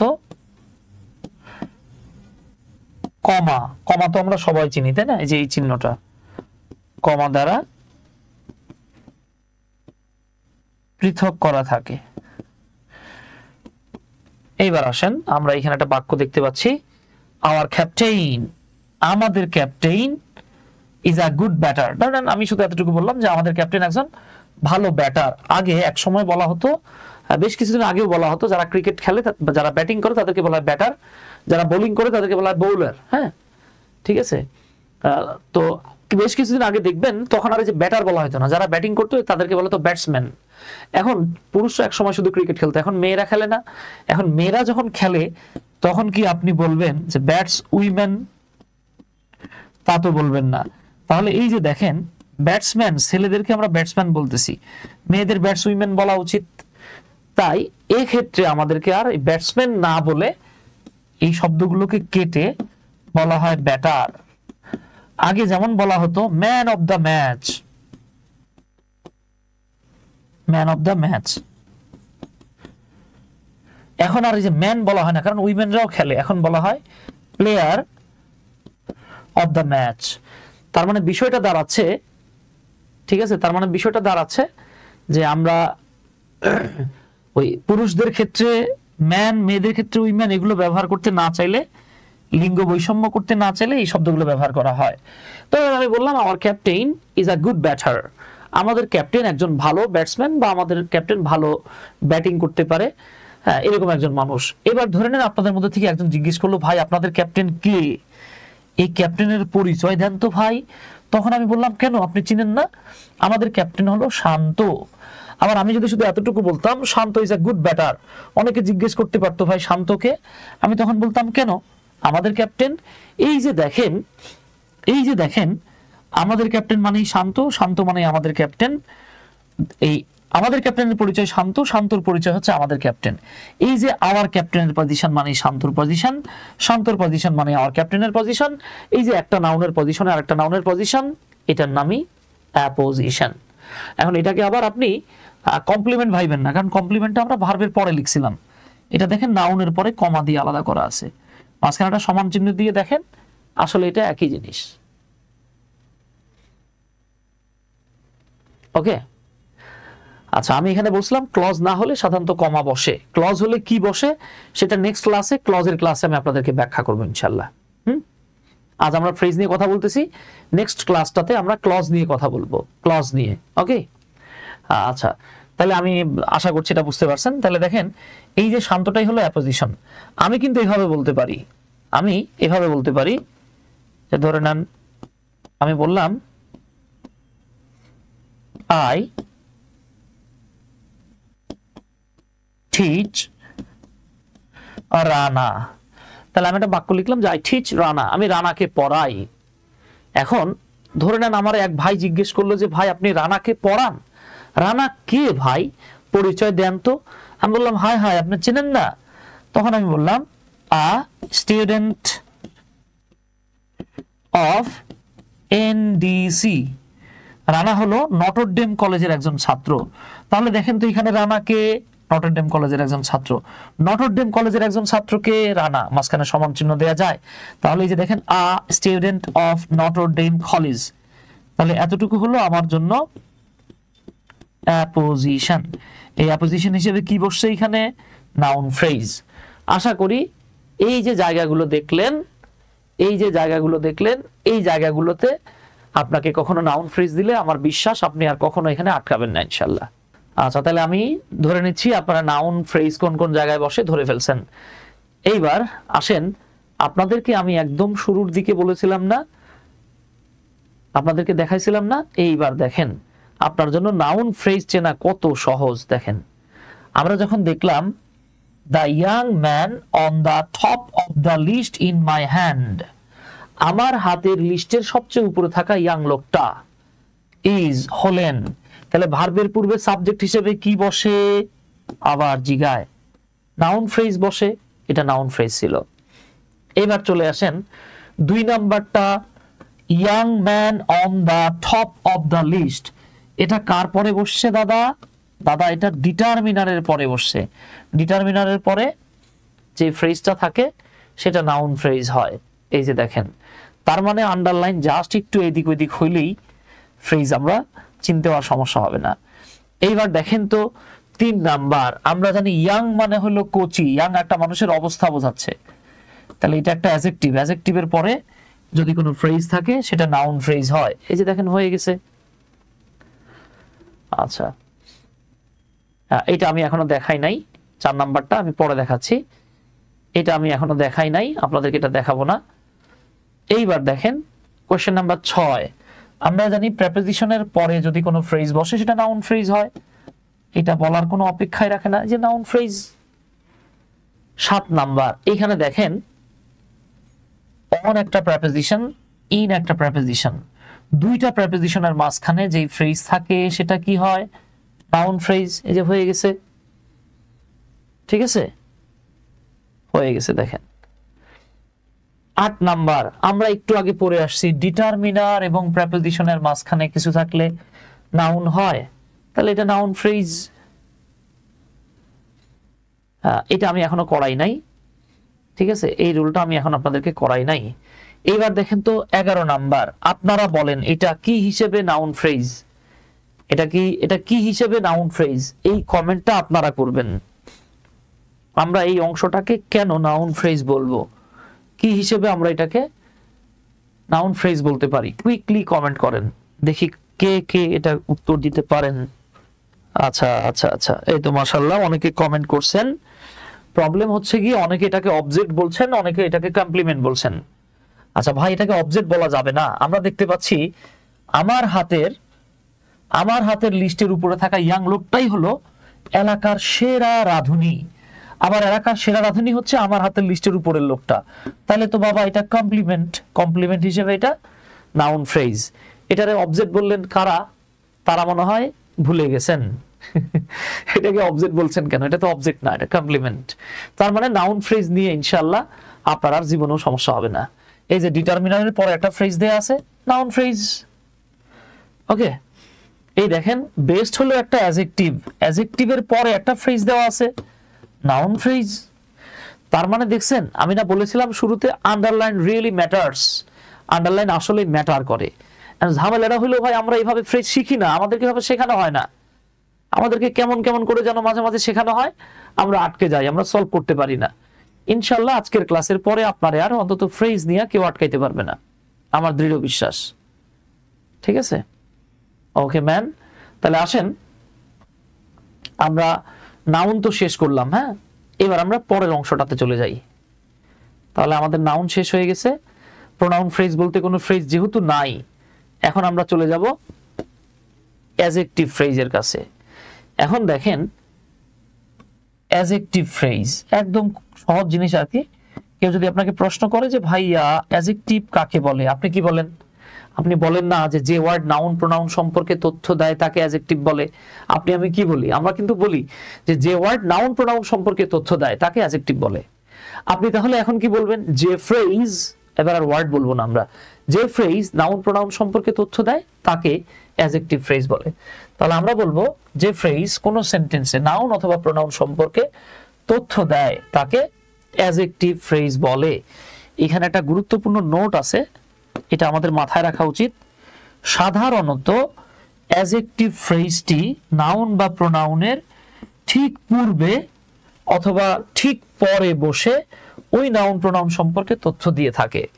হ্যাঁ, আমি কিন্তু এখানে সাধারণত শব্দটা লিখছি, এটা একদম 100% হবে এরকম না। ঠিক আছে, 100% হবে এরকম না।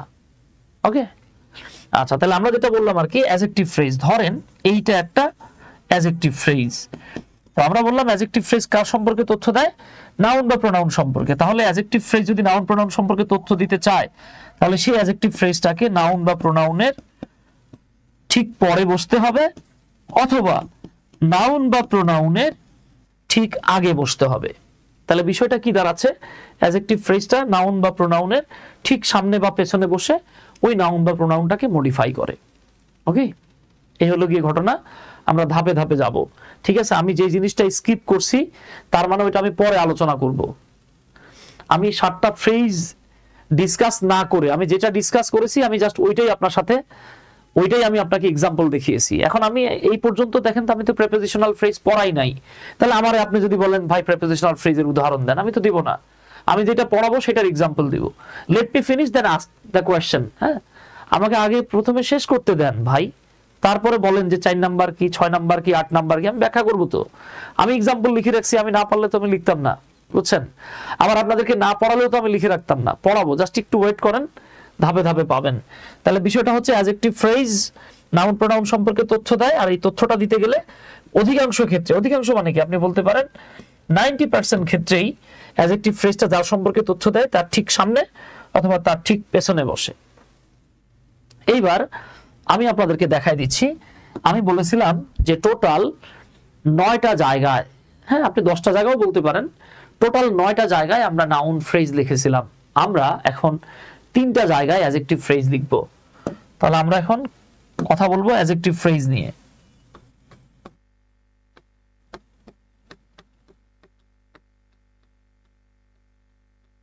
আমরা এখন অ্যাডজেক্টিভ ফ্রেজ নিয়ে কথা বলবো। আমি আপনাদের সুবিধার্থে এইখানে অ্যাডজেক্টিভ ফ্রেজগুলোর স্ট্রাকচারস গুলো লিখে দিচ্ছি।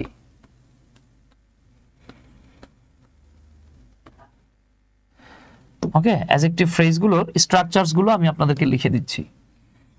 1 নাম্বার যে স্ট্রাকচারটা সেটা হলো অ্যাডজেক্টিভ ফ্রেজগুলো সাধারণত শুরু হয় প্রেপোজিশন দিয়ে, শেষ হয় নাউন অথবা প্রোনাউন দিয়ে। খুব মনোযোগ সহকারে দেখেন, যারা ফ্রেজ পড়তে গিয়ে আটকে যায়। ঠিক আছে, আচ্ছা, যারা পড়তে গিয়ে আটকে যায় তাদের আমি সেই প্রশ্নের মানে সেই জায়গাগুলো কভার করার জন্য এটা খুব মনোযোগ সহকারে দেখতে হবে। সেটা হচ্ছে দেখেন, যখন দেখবেন একটা ফ্রেজ প্রেপোজিশন দিয়ে শুরু হয়, শেষ হয় নাউন বা প্রোনাউন দিয়ে, আপনি সেই ফ্রেজটাকে অ্যাডজেক্টিভ ফ্রেজ বলবেন, তবে শর্ত প্রযোজ্য। যাচ্ছি আমরা সেদিকে।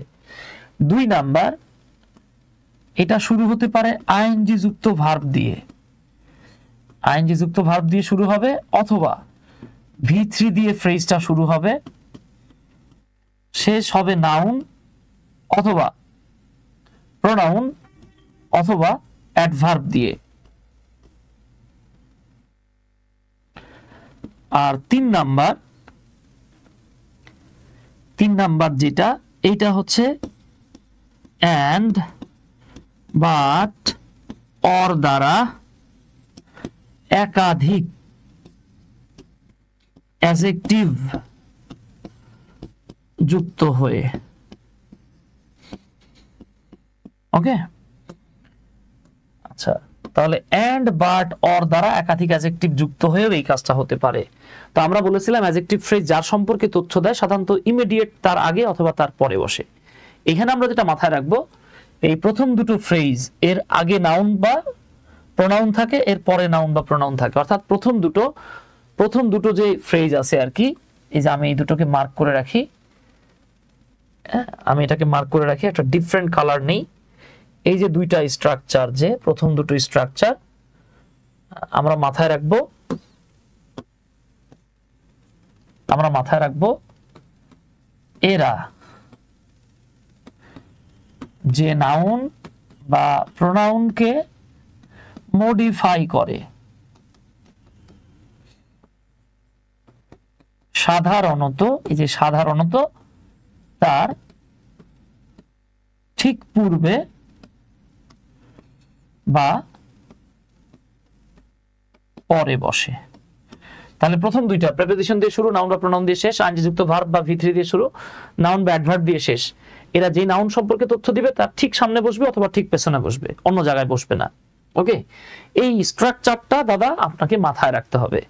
যদি স্ট্রাকচারটা মাথায় থাকে তাহলে আমরা খাতায় ইনশাআল্লাহ মারাত্মক দুর্দান্ত রিপ্লাই দিতে পারবো। তাহলে আসেন আমরা একটু উদাহরণ দেখে নেই। তাহলে আমি আপনাদের জন্য এইখানে কিছু এক্সাম্পল দেখাচ্ছি। হ্যাঁ, আমি এক্সাম্পলস লিখে দিলাম, আসেন তাহলে আমরা একটু দেখে নেই। হ্যাঁ, যেমন ধরেন আমি যদি এভাবে বলি, I have bought some mangoes. আপনি বুঝতে পারতেছেন যে আমি কিছু আম কিনেছি। বাক্যটা আমি এখানে শেষ করে দিতে পারতাম, এই যে দেখেন নাউন, বাক্য এখানে শেষ করে দিতে পারতাম যে আমি কিছু আম কিনেছি। এখন আপনি বলতেছেন যে সুমন ভাই, আপনি যে আম কিনছেন, আম তো নাউন, নাউন সম্পর্কে একটু তথ্য দেন তো ভাই। তখন আমি তথ্য দিলাম, I have bought some mangoes of Rajshahi. বাংলাটা হয়ে গেল আমি রাজশাহীর কিছু আম কিনেছি। এই যে অফ রাজশাহী, বলেন তো এই তথ্যটা কি আমি রাজশাহীর নাকি আমগুলো রাজশাহীর? Definitely you got the point that the mangoes are from Rajshahi. আপনি বুঝতেছেন যে আমগুলো রাজশাহীর না রাম? হ্যাঁ, আমি না। তাহলে খেয়াল করেন, আমি না, আমগুলো রাজশাহী থেকে। তাহলে এই যে শুরু হয়েছে প্রেপোজিশন দিয়ে, শেষ হয়েছে রাজশাহী নামের একটা নাউন দিয়ে। এই এতটুকু একটা ফ্রেজ। কেন ফ্রেজ? কারণ এখানে এক দুটো হলে একগুচ্ছ হয়ে যায়, একগুচ্ছ ওয়ার্ড আছে, এতটুকু অংশে সাবজেক্ট আর ফাইনাইট ভার্ব একসাথে নাই। তাহলে মাই ডিয়ার ভাই, এইটাই হলো একটা ফ্রেজ। এই ফ্রেজের নাম কি? Adjective phrase. কেন অ্যাডজেক্টিভ ফ্রেজ? কারণ এটা নাউন সম্পর্কে তথ্য দিয়েছে। তার মানে আমরা দেখতে পেলাম প্রেপোজিশন দিয়ে শুরু, নাউন বা প্রোনাউন দিয়ে শেষ, অ্যাডজেক্টিভ ফ্রেজ হতে পারে, এবং এরা যার সম্পর্কে তথ্য দেয় তার ইমিডিয়েট আগে বা পরে বসে। বাবা বুঝতেছেন কিনা একটু কমেন্ট করেন না প্লিজ। আচ্ছা, এখন আমরা দেখব আইএনজি যুক্ত ভার্ব বা V3 দিয়ে শুরু, নাউন দিয়ে শেষ, এটা হতে পারে কিনা। আসেন একটু দেখে নেই। ধরেন এবার আমরা একটা বাক্য লিখবো। হ্যাঁ, ধরেন আমরা ওই হারেস ভাইকে দিয়ে একটা বাক্য লিখতেছি। ধরেন আমি লিখলাম যে হারেস ভাই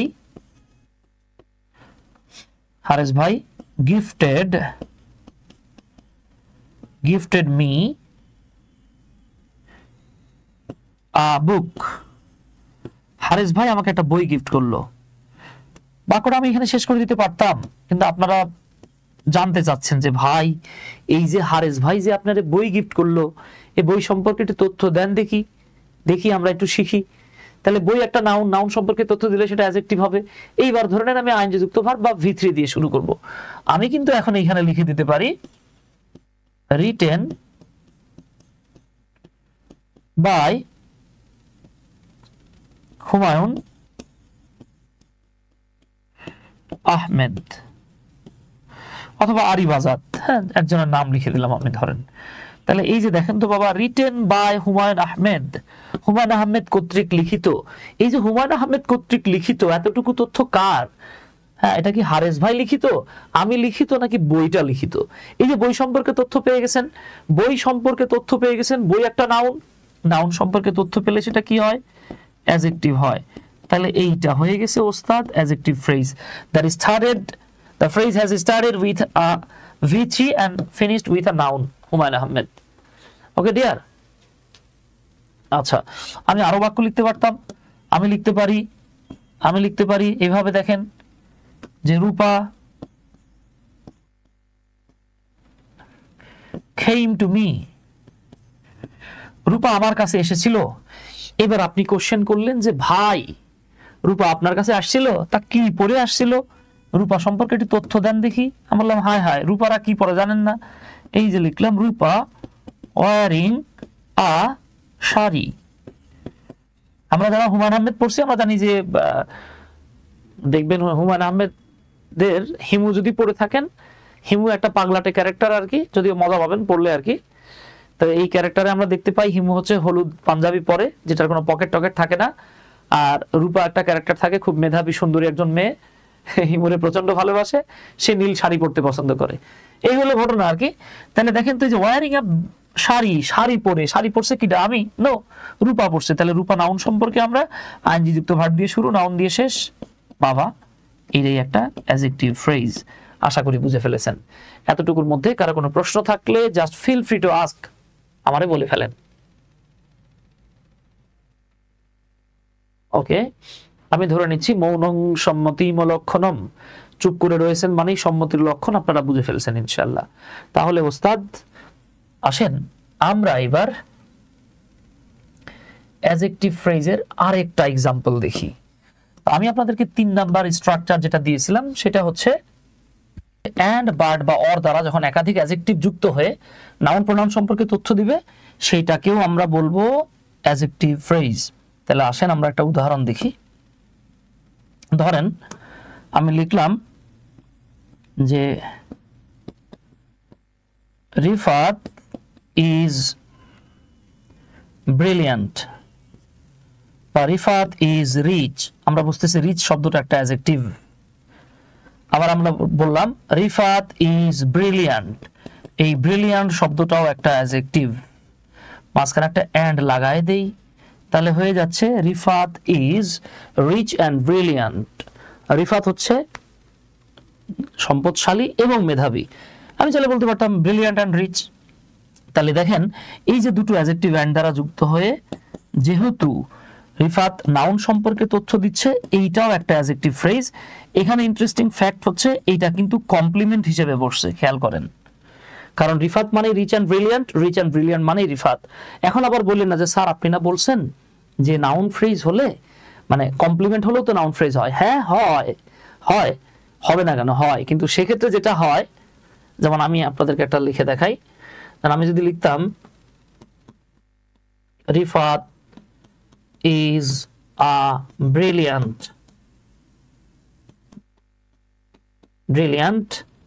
student, রিফাত একজন মেধাবী ছাত্র। এখানে দেখেন রিফাত হলো সাবজেক্ট, এই যে ইজ একটা ভার্ব, আর আ ব্রিলিয়ান্ট স্টুডেন্ট এটাও কমপ্লিমেন্ট। তবে এইটা হয়ে গেছে নাউন ফ্রেজ। কেন? কারণ এখানে কিন্তু এন্ড, বাট, অর দিয়ে একাধিক অ্যাডজেক্টিভ যুক্ত নাই। অ্যাডজেক্টিভ আছে বাট এন্ড, বাট, অর দিয়ে যেহেতু নাই, সেহেতু আমরা এটারে নাউন ফ্রেজ ধরে নিয়েছি। So that's all about adjective phrase. তাহলে অ্যাডজেক্টিভ ফ্রেজও শেষ, নাউন ফ্রেজও আমাদের শেষ। এই যে অ্যাডজেক্টিভ ফ্রেজগুলো এখানে দেয়া আছে। হ্যাঁ, আচ্ছা, এইবার আমরা অ্যাডজেক্টিভ শেষ, আমরা চলে যাচ্ছি ভার্বের কাছে। এখন আমরা ভার্ব ফ্রেজ বা ভার্বাল ফ্রেজ নিয়ে কথা বলবো ইনশাআল্লাহ। এটা মারাত্মক সহজ ভাই, অত্যন্ত সহজ। হ্যাঁ, সেটা হচ্ছে আপনি যখন দেখবেন যে একগুচ্ছ ওয়ার্ড একত্রিত হয়ে অখণ্ডভাবে ভার্বের কাজ করতেছে, সেইটাই ভার্ব ফ্রেজ বা ভার্বাল ফ্রেজ। আমি একটা টিপস দেখাই দিই আপনাদেরকে এখানে, সেটা হলো চেনার উপায়। চেনার উপায়টা কি? চেনার উপায় হলো যে কোনো একটা ফাইনাইট ভার্ব থাকবে, এর সাথে যে কোনো কিছু থাকতে পারে। হ্যাঁ, এর সাথে আরেকটা ভার্ব থাকতে পারে, এর সাথে একটা প্রেপোজিশন থাকতে পারে। হ্যাঁ, তাহলে আপনি যে কোনো একটা ফাইনাইট ভার্বের সাথে যখন আরো কিছু যুক্ত পাবেন, তখন সেটাই হচ্ছে ভার্ব ফ্রেজ বা ভার্বাল ফ্রেজ বা ফ্রেজাল ভার্ব। যেমন দেখেন, আমরা যদি এইভাবে বলি, you should have had the book, Bangla হলো তোমার বইটা থাকা উচিত ছিল। বাংলা কি বাবা? বাংলা হলো তোমার বইটা থাকা উচিত ছিল। কারো কিছু থাকা উচিত ছিল বোঝালে শুড হ্যাভ হ্যাড বসে। এই যে দেখেন ভাই, সাবজেক্টের পরে আমরা শুড একটা ভার্ব পেয়ে গেছি, এর সাথে আরেকটু সংযুক্ত অংশ আছে, ঝামেলা শেষ। এইটাই ভার্ব ফ্রেজ। একইভাবে দেখেন, ইউসুফ ইজ ওয়েটিং, এই যে ইজ দেখে প্রেজেন্ট টেন্স চিনছেন, ফাইনাইট ভার্ব। এই যে ফাইনাইট ভার্বের সাথে আরো একটু অংশ যুক্ত আছে, এইটাই ভার্ব ফ্রেজ। একইভাবে দেখেন, আপনি যদি বলেন হি লুকস ডাউন আপন, যে লুকস দেখে প্রেজেন্ট টেন্স চিনছেন, ফাইনাইট ভার্ব। ফাইনাইট ভার্বের সাথে আবার দেখেন আমরা এক্সট্রা ভাবে দুটো প্রেপোজিশন যুক্ত পাচ্ছি, যদি এটা আবার প্রেপোজিশন বলবো না, এটা হচ্ছে গ্রুপ ভার্বের একটা অংশ। এইটাই ভার্ব ফ্রেজ। ভার্ব ফ্রেজ নিয়ে কখনোই কারো আটকায় না, আপনাদেরও আটকাবে না ইনশাল্লাহ। তাহলে আমরা 3 রকমের ফ্রেজ শিখে ফেলেছি। হ্যাঁ, আমরা শিখলাম নাউন ফ্রেজ, আমরা শিখলাম অ্যাডজেক্টিভ ফ্রেজ, আমরা শিখলাম ভার্ব ফ্রেজ। তাহলে নাউন, অ্যাডজেক্টিভ, ভার্ব, এই 3টা আমাদের শেষ। ঠিক আছে, নাউন, অ্যাডজেক্টিভ, ভার্ব শেষ। আচ্ছা, এবার আমরা অ্যাডভার্ব ফ্রেজের কাছে যাব, তবে অ্যাডভার্বে একটু পরে যাই। তার আগে আমরা সহজ দুটো ফ্রেজ শেষ করে নেই। হ্যাঁ, সহজ দুটো ফ্রেজ শেষ করে নেই। এর মধ্যে একটা হচ্ছে কনজাংশন ফ্রেজ। কি ফ্রেজ ভাই? Conjunction phrase. এগুলো আমরা একটু আগে শেষ করে নেই। আমরা মাথায় রাখবো কনজাংশন ফ্রেজ কি? যখন একগুচ্ছ ওয়ার্ড একত্রিত হয়ে, যখন একগুচ্ছ ওয়ার্ড একত্রিত হয়ে কনজাংশনের কাজ করবে, আপনি তাকেই কনজাংশন ফ্রেজ বলবেন। ইন্টারেস্টিং ফ্যাক্ট হচ্ছে, কনজাংশন ফ্রেজ আপনার বোঝাবুঝির কিচ্ছু নাই। এটা হলো এমন একটা ফ্রেজ যেটাকে আমরা বাংলায় বলতে পারি টানা মুখস্থ, আর ইংরেজিতে বলতে পারি টিএম।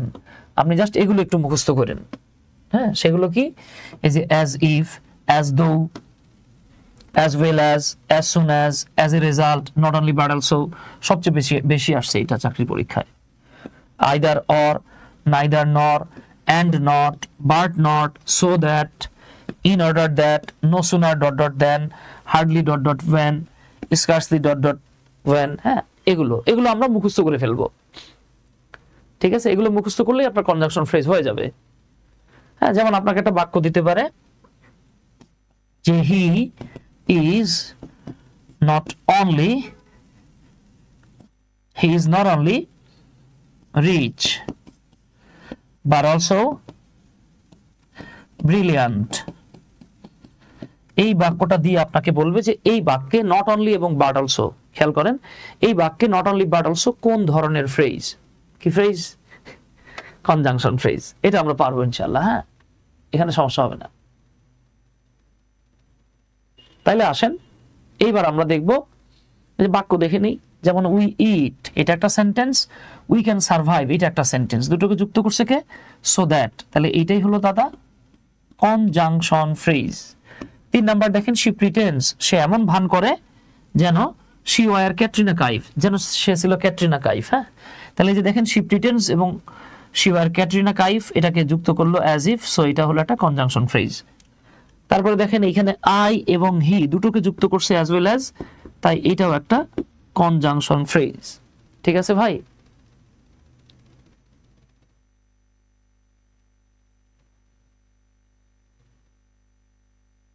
আচ্ছা, তাহলে আমাদের কনজাংশনও শেষ হয়ে গেছে। এখন আমরা ইন্টারজেকশন ফ্রেজ দেখব। এটা দুনিয়ার সবচেয়ে সহজ ফ্রেজগুলোর মধ্যে একটা, ইন্টারজেকশন ফ্রেজ। হ্যাঁ, ইন্টারজেকশন ফ্রেজ। এখন আপনি কিভাবে বুঝবেন যে ফ্রেজ দ্বারা মনের আবেগ তথা সুখ, দুঃখ, ঘৃণা, বিস্ময়, হতাশা প্রকাশ করা হবে? এটাই হচ্ছে ইন্টারজেকশন ফ্রেজ। চেনার উপায়, এইটা চেনা দুনিয়ার সবচেয়ে সহজ। সেটা হলো প্রথমে একটা ফ্রেজ দেয়া থাকবে, এই ফ্রেজটার সাথে এই যে আমাদের ইন্টারজেকশন সাইন অফ এক্সক্লামেশন, হ্যাঁ, সাইন অফ এক্সক্লামেশন এই চিহ্নটা থাকবে। যেমন দেখেন ওহ মাই গশ, এই ও মাই গশ হচ্ছে ও মাই গড বলারই একটা এক্সপ্রেশন আর কি। ওহ মাই গশ, দেখেন এখানে একগুচ্ছ ওয়ার্ড আছে, এতটুকু অংশে সাবজেক্ট এবং ফাইনাল ভার্ব নাই, এবং এই চিহ্ন দেখে বুঝে ফেলাইছি এইটাই interjection phrase. What a PT, এই যে দেখেন এখানে একটা ফ্রেজ আছে এবং এরপরে একটা আমরা সাইন দেখতে পাচ্ছি, সো এটা ইন্টারজেকশন ফ্রেজ। হাউ টেরিবল, কি ভয়ানক, এই যে দেখেন একটা ফ্রেজ আছে, এইটাই হলো ইন্টারজেকশন ফ্রেজ। কেন? ওই যে সাইন দেয়া আছে। তাহলে আলহামদুলিল্লাহ আমরা 5টা ফ্রেজ শেষ করে ফেলছি। 1 number noun, 2 number adjective, 3 number verb, 4 number কি কনজাংশন, 5 নাম্বার ইন্টারজেকশন। এবার বাকি আছে 2টা, একটা হলো অ্যাডভার্ব ফ্রেজ আর একটা হচ্ছে কি ফ্রেজ, প্রেপোজিশনাল ফ্রেজ। আসেন একটু দেখি, হ্যাঁ আচ্ছা আসেন এগুলো আমরা একটু দেখে নেই।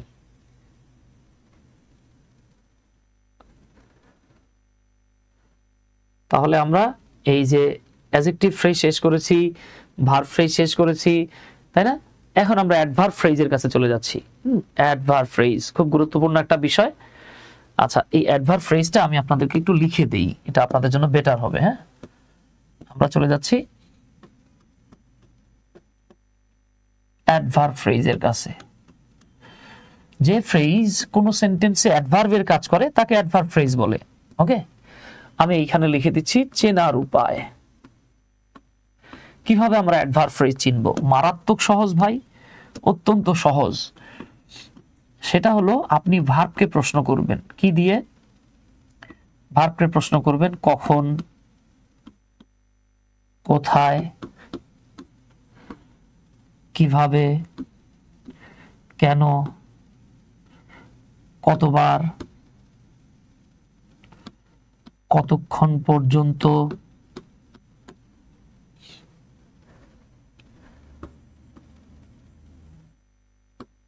কতক্ষণ ধরে বা কতক্ষণ পর পর। এরপরে দেখেন আপনি প্রশ্ন করতে পারেন কততম, হ্যাঁ কততম না বলে এটা ক্রম বলতে পারেন, হ্যাঁ ক্রম। আপনি এবার এটাকে প্রশ্ন করতে পারেন ভার্বটাকে কোথা থেকে, প্রশ্ন করতে পারেন কোন দিকে, আপনি প্রশ্ন করতে পারেন কি দিয়ে, প্রশ্ন করতে পারেন কাকে দিয়ে, প্রশ্ন করতে পারেন কার জন্য, প্রশ্ন করতে পারেন কার দিকে। সোজা কথা, এই প্রশ্নগুলোর উত্তরে আপনি যেই ফ্রেজ পাবেন দাদা, সেইটাই অ্যাডভার্ব ফ্রেজ। এইটা চেনার আরেকটা টেকনিক আছে, আমরা বলতে পারি এটা হলো চেনার উপায় 1, আরেকটা হলো চেনার উপায় 2। এই চেনার উপায় 2 দেখার পরে আপনাদের মেজাজ যে কিরাম লাগবে আপনারা বুঝতে পারবেন। চেনার উপায় 2টা হচ্ছে গিয়ে শুরু হবে প্রেপোজিশন দিয়ে কিন্তু শেষ হবে নাউন দিয়ে। আচ্ছা দেখেন তো, প্রেপোজিশন দিয়ে শুরু, নাউন দিয়ে শেষ, এইটা কমন কমন লাগতেছে না? কোথায় জানি দেখছেন? একটু কমেন্ট করেন দেখি কোথায় দেখছেন, কমেন্ট করেন কোথায় দেখছিলাম আমরা এটা। বাবা ভুলে গেলে কি হবে? হবে না, ঠিক আছে। এইটা আপনারা অ্যাডজেক্টিভের ক্ষেত্রে দেখেছিলেন কিনা দেখেন তো, মনে করেন তো। আমরা বলেছিলাম অ্যাডজেক্টিভ ফ্রেজের একটা স্ট্রাকচার হচ্ছে শুরু হয় প্রেপোজিশন দিয়ে, শেষ হয় নাউন বা প্রোনাউন দিয়ে। শুরু হয় প্রেপোজিশন দিয়ে, শেষ হয় নাউন বা প্রোনাউন দিয়ে, হ্যাঁ তখন এটাকে অ্যাডজেক্টিভ ফ্রেজ বলে। এখন গিট্টুটা লাগছে কোন জায়গায় দেখেন, আমরা বলতেছি শুরু হবে প্রেপোজিশন দিয়ে, শেষ হবে নাউন দিয়ে, কিন্তু এখন আর অ্যাডজেক্টিভ বলতেছি না, আমরা কি বলতেছি? অ্যাডভার্ব। ঠিক আছে, আসেন আমি 2টা উদাহরণ দেই তাহলে আপনারা বুঝতে পারবেন। আমি যদি বলি দেখেন আমি যদি এটাকে এভাবে বলি যে the box on the table, আপনারা আমাকে বলেন তো এইখানে অন দা টেবল কি? The box on the table is blue. এবার আমি আপনাদেরকে আরেকটা বাক্য লিখে দিচ্ছি 2 number. The blue box is on the table. এবার আপনারা আমার একটু বলেন on the table এই ফ্রেজটা কি? আমরা দেখতে পাচ্ছি দুটোই প্রেপোজিশন দিয়ে শুরু হয়েছে, নাউন দিয়ে শেষ হয়েছে। দুটোই প্রেপোজিশন দিয়ে শুরু, নাউন দিয়ে শেষ। তাহলে আমরা দুটোকেই কি অ্যাডজেক্টিভ ফ্রেজ বলবো নাকি দুটোকেই অ্যাডভার্ব ফ্রেজ বলবো? বাবা আপনাদেরকে আমি বলেছিলাম যে যেটা প্রেপোজিশন দিয়ে শুরু, নাউন দিয়ে শেষ, এর সাধারণত নাউন বা প্রোনাউনের ঠিক আগে বা পরে থাকতে হবে। দেখেন তো আপনি জাস্ট একবার খেয়াল করেন, আমি কিন্তু বক্স নাউনের পরেই, এই বক্স নাউনটার পরে প্রেপোজিশন দিয়ে শুরু, নাউন দিয়ে শেষ করেছি। তার মানে এই যে এতটুকু অংশ মূলত আমাদেরকে বক্সটার বা বাক্সটার অবস্থান বলে দিচ্ছে। আমি তো এখন পর্যন্ত ভার্বের কাছে যাই নাই, আমি নাউন সম্পর্কে লিখলাম the box on the table, টেবিলের উপরের বাক্সটা। তাহলে নাউন সম্পর্কে তথ্য দেওয়ার কারণে এইটা হয়ে গেল অ্যাডজেক্টিভ ফ্রেজ। কিন্তু আমি যখন বলছি দা ব্লু বক্স, নীল বাক্সটা, এবার আমি আর নাউনের পরে লিখি নাই। দেখেন এই যে ভার্ব হলো ইজ এর বাংলা কি? আছে। তাহলে দেখেন এখানে আমি লিখলাম দা ব্লু বক্স ইজ, নীল বাক্সটা আছে। আপনি এবার ভার্বটাকে প্রশ্ন করেন তো যে ভাইয়া আছে, তা কোথায় আছে? On the table. এই প্রশ্নটা কাকে করছিলাম? ভার্বকে। এই প্রশ্নটা আমি কাকে করেছিলাম? আমি ভার্বকে করেছিলাম। তাহলে ভার্বকে কখন, কোথায়, কিভাবে দিয়ে প্রশ্ন করলে উত্তরে কি পাওয়া যায়? Adverb phrase. তার মানে অ্যাডভার্ব ফ্রেজ হলে সেটা ভার্বের পরে থাকে বেশিরভাগ ক্ষেত্রে, আর অ্যাডজেক্টিভ ফ্রেজ হলে যার পরে বসে বা যে নাউনের পরে বসে তার সম্পর্কে তথ্য দেয়। তাইলে ইনশাআল্লাহ, এই যে মাশাআল্লাহ Rifat has written that just now the confusion has been out. Definitely the confusion should be out. Why? Because আমরা অলরেডি ব্যাখ্যা করে ফেলছি। ওকে, আচ্ছা তাহলে এগুলো যদি মাথায় থাকে, খাতায় আপনার এটারে সাইজ করা কোনো ব্যাপারই না। এইবার আসেন, আমাদের অনেক ভাই বলতেছিলেন যে স্যার 4 নাম্বার কোশ্চেনটা ব্যাখ্যা করলেন না ভাই রে। দেখেন এটা তো আমি ব্যাখ্যা করেছি সাবজেক্ট হিসেবে নাউন ফ্রেজ, এটা আমি বলেছিলাম ডিটারমিনারের পরে নাউন ফ্রেজ, এইটা আমি বলেছিলাম অ্যাডজেক্টিভের পরের ফ্রেজটা নাউন ফ্রেজ। এইটা কি 4 নাম্বারটা তো আমি ব্যাখ্যা করি নাই। কেন করি নাই? কারণ আমি তো 4 নাম্বার তখন আপনাকে শিখাই নাই।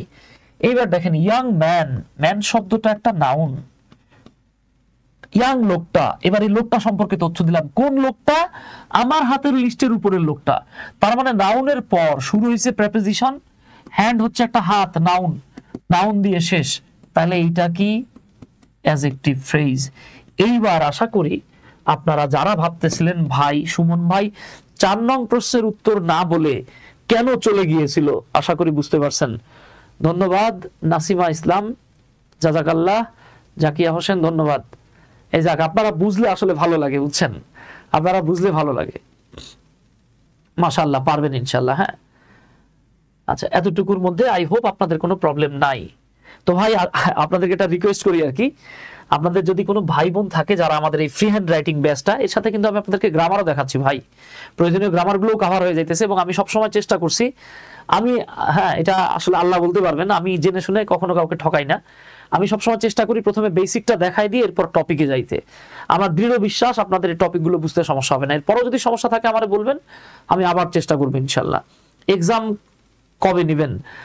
রিফাত ভাই আমারে কালকে সকালে মনে করাই দিয়ে আমি এই টপিকের উপর আপনাদের একটা এক্সাম নিয়ে নেবো ইনশাল্লাহ। হ্যাঁ আচ্ছা, তাহলে আপনাদের যদি কোনো ভাই বোন থাকে যারা আমাদের এই ফ্রি হ্যান্ড রাইটিং ব্যাচটাতে যুক্ত হতে চায় অথবা গ্রামার ব্যাচে যুক্ত হতে চায়, জাস্ট আমার হোয়াটসঅ্যাপ নাম্বারটা একটু প্লিজ তাদের সাথে শেয়ার করেন। আর আমাদের এই ইউটিউব চ্যানেলটা এটাও একটু শেয়ার করে দিন প্লিজ। হ্যাঁ আচ্ছা, থ্যাংক ইউ বাবা। তাহলে আমরা এটা পারবো ইনশাল্লাহ, সমস্যা হবে না। ওকে আচ্ছা, এইবার দেখেন এবার দেখেন এই যে 9 নং প্রশ্নটা, এটা আমি আপনাদের সাথে ব্যাখ্যা করি নাই। কেন করি নাই? কারণ নাউনে গিয়ে আমি কেমনে ব্যাখ্যা করব? আমরা কিন্তু জানি যে বাবা ডিটারমিনারের পরে যদি একটা ওয়ার্ড থাকে, যে তা একটা ডিটারমিনার, তার মানে টপ। এই টপ শব্দটা হচ্ছে এখানে আমরা টপ বলি, রিয়েল প্রনাউন্সিয়েশন হচ্ছে top, on the top of. হ্যাঁ, তাহলে দেখেন এই যে টপ শব্দটা হচ্ছে একটা নাউন। কেন noun? Because after determiner if there is only a word, single word, তখন আমরা এটাকে নাউন বলি।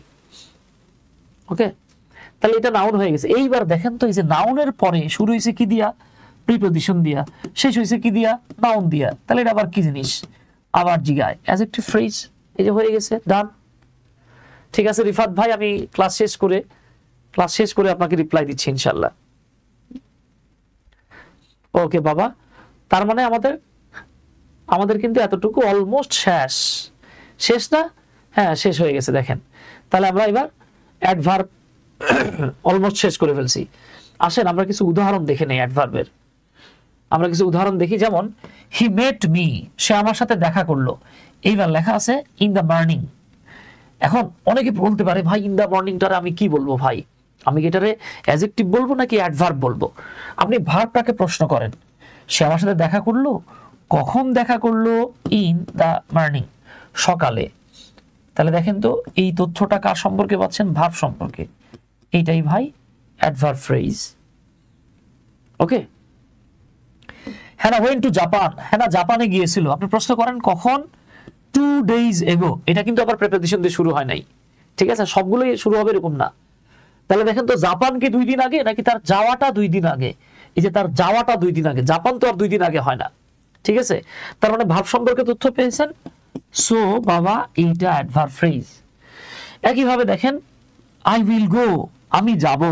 এইখানে একটা ঘটনা আছে ভাই, অনেকে যেটা বোঝে না, না বুঝা বোকামি করে। বোকামিটা কি? আমরা জানি যে ভার্বকে কি অথবা কাকে দিয়ে প্রশ্ন করলে উত্তরে অবজেক্ট পাওয়া যায়। আবার ভার্বকে কখন, কোথায়, কিভাবে দিয়ে প্রশ্ন করলে উত্তরে অ্যাডভার্ব পাওয়া যায়। অবজেক্ট হলে সেটা নাউন হয়, অ্যাডভার্ব হলে সেটা এক্সটেনশন হয়, বা এক্সটেনশন হলে অ্যাডভার্ব হয়। এখন দেখেন আমি যাব, আপনি প্রশ্ন করেন তো আপনি কি যাবেন, কাকে যাবেন? প্রশ্নই করা যায় না, তার মানে এখানে অবজেক্ট নাই। আপনি এবার প্রশ্ন করেন যে সুমন ভাই কোথায় যাবেন? উত্তর হচ্ছে টু হিজ হাউস, তার বাসায়। তাহলে এটা হচ্ছে অ্যাডভার্ব ফ্রেজ। ওকে, নাসিমা বলতেছেন স্যার ইনফিনিটিভ সম্পর্কে বলেন। অবশ্যই ইনফিনিটিভ সম্পর্কে বলবো। এই যে আসেন, এবার আমি আপনাদেরকে দুইটা সেন্টেন্স দেই, 3টা সেন্টেন্স দেই, আপনারা দেখি মার্ক করতে পারেন কিনা। ঠিক আছে, ধরেন আমি লিখলাম I want to eat biryani. আপনারা বলবেন টু ইট বিরিয়ানি এটা কি ফ্রেজ। আরেকটা লিখলাম I went to eat biryani. আপনারা বলবেন টু ইট বিরিয়ানি এটা কি ফ্রেজ। আরেকটা হচ্ছে to eat biryani is my hobby. To eat biryani এটা কি ফ্রেজ। আসেন ওস্তাদ দেখি আপনারা পারেন কিনা। আমি আজকের ক্লাসটাতে দেখলাম শুরুর দিক থেকে মোটামুটি 40-45 জন আমাদের সাথে যুক্ত ছিলেন, এখনো প্রায় 30 জনের মতো আছেন। আমাকে জাস্ট একটু কমেন্ট করেন তো এই 3টা ফ্রেজ, 3টাই কিন্তু ইনফিনিটিভ দিয়ে আছে, এই 3টা কি? তো আমি আপনাদেরকে বলেছিলাম বাবা যে ভার্বকে কাকে অথবা কি দিয়ে প্রশ্ন করলে উত্তরে অবজেক্ট পাওয়া যায়। অবজেক্ট হতে পারে কি? নাউন আর প্রোনাউন। আজকের আলোচনায় প্রোনাউনের কোনো ভ্যালু নাই, নাউন হবে। আর আপনি যদি ভার্বকে কখন, কোথায়, কিভাবে, কেন দিয়ে প্রশ্ন করেন উত্তরে পাবেন আপনি অ্যাডভার্ব। অ্যাডভার্ব মানেই হলো ভাই এক্সটেনশন। ওকে, আচ্ছা তাহলে দেখেন আমি যদি বলি আই ওয়ান্ট, আমি চাই, আপনি প্রশ্ন করলেন যে সুমন ভাই তুমি কি চাও? উত্তরে আমি বললাম যে দাদা বিরিয়ানি খাইতে চাই। এই যে কি দিয়ে প্রশ্ন করে উত্তরে যেটা পাইছি এটা অবজেক্ট, তার মানে এটা হইছে নাউন ফ্রেজ। এবার দেখেন আই ওয়েন্ট, আমি গিয়েছিলাম, আপনি যদি প্রশ্ন করেন যে সুমন ভাই আপনি কি গিয়েছিলেন, জীবনেও করা যায় না। সুমন ভাই আপনি কাকে গিয়েছিলেন, জীবনেও প্রশ্ন করা যায় না। কিন্তু যদি প্রশ্ন করতেন যে ওস্তাদ আপনি যে গিয়েছিলেন খুব ভালো কথা, কেন গিয়েছিলেন, উত্তরে বললাম বিরিয়ানি খাইতে গেছিলাম। কেন? বিরিয়ানি খেতে। তাহলে দাদা এটা হয়ে গেছে অ্যাডভার্ব ফ্রেজ, কারণ কেন দিয়ে অ্যাডভার্ব পাওয়া যায়। এইবার দেখেন টু ইট বিরিয়ানি, এইটা আমার ভার্বের পূর্বে সাবজেক্ট হয়ে গেছে। সাবজেক্ট মানে ভাই নাউন ফ্রেজ।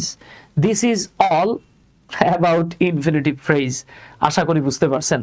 ইনফিনিটিভ ফ্রেজের আরেকটা ইন্টারেস্টিং জায়গা আছে। দেখেন আমি এইভাবে বলতে পারতাম দ্য প্রজেক্ট, এই যে দেখেন প্রজেক্ট শব্দটা একটা noun. Two help the poor, আমরা অনেকে পুয়ার বলি, উচ্চারণ হচ্ছে poor. The project to help the poor, এই যে দেখেন তো টু হেল্প দ্য পুয়ার মানে গরিবদেরকে হেল্প করতে। এটা কার সম্পর্কে তথ্য দিচ্ছে? প্রজেক্ট নাউন সম্পর্কে। তাই ইনফিনিটিভ এইখানে হয়ে গেছে অ্যাডজেক্টিভ ফ্রেজ। আমি এখন পর্যন্ত ভার্ব নেই নাই। The project to help the poor, গরিবদেরকে সহায়তা করার জন্য যে প্রজেক্টটা, ইজ ইম্পর্টেন্ট, এটা গুরুত্বপূর্ণ। তাহলে আপনি একটু খেয়াল করে দেখেন তো বাবা, এইখানে আমি কিন্তু ভার্ব সম্পর্কে তথ্য দিই নাই, প্রজেক্ট নাউন সম্পর্কে তথ্য দিয়েছি। সো এইটা একটা adjective phrase.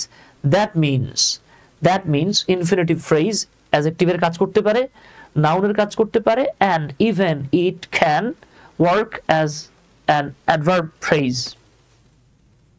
Is it okay or not?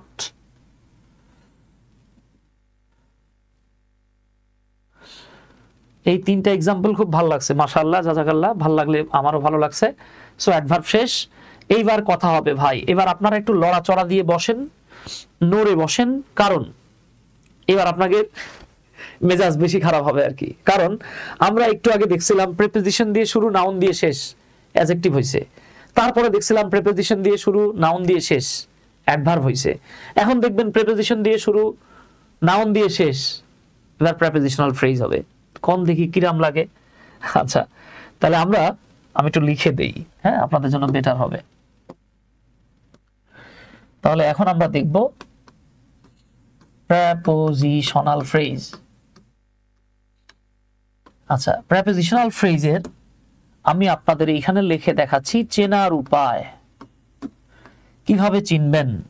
চেনার দুইটা উপায় আছে, আমরা বাংলাদেশি বইগুলোতে পাই যে প্রিপোজিশন দিয়ে শুরু, প্রিপোজিশন দিয়েই শেষ। এই দেখেন আপনারা একটা বোকামি করেন, অনেক সময় বোঝেন না, সেটা হচ্ছে আপনারা বলেন ভাই আমরা তো নাউন বলছিলাম। ভাই আমি যখন বলছি দুই প্রিপোজিশনের মাঝখানে কিছু থাকে তখন সেটা নাউন হয়, কিন্তু আমরা দুই প্রিপোজিশনের মাঝখানে বলি নাই তো, আমরা বলতেছি সামনেও থাকবে প্রিপোজিশন শেষেও থাকবে প্রিপোজিশন। এই ফ্রেজটাকে প্রিপোজিশনাল ফ্রেজ বলে।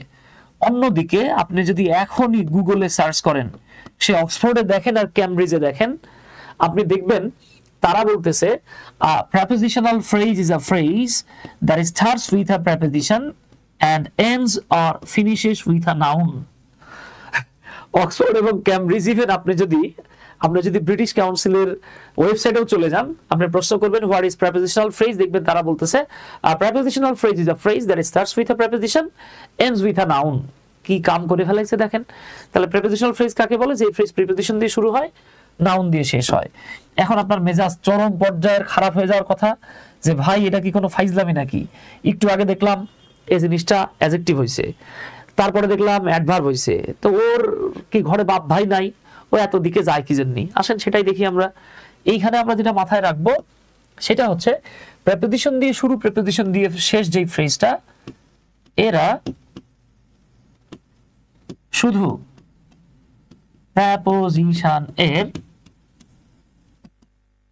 কাজ করে, আর প্রিপোজিশন দিয়ে শুরু নাউন দিয়ে শেষ এরা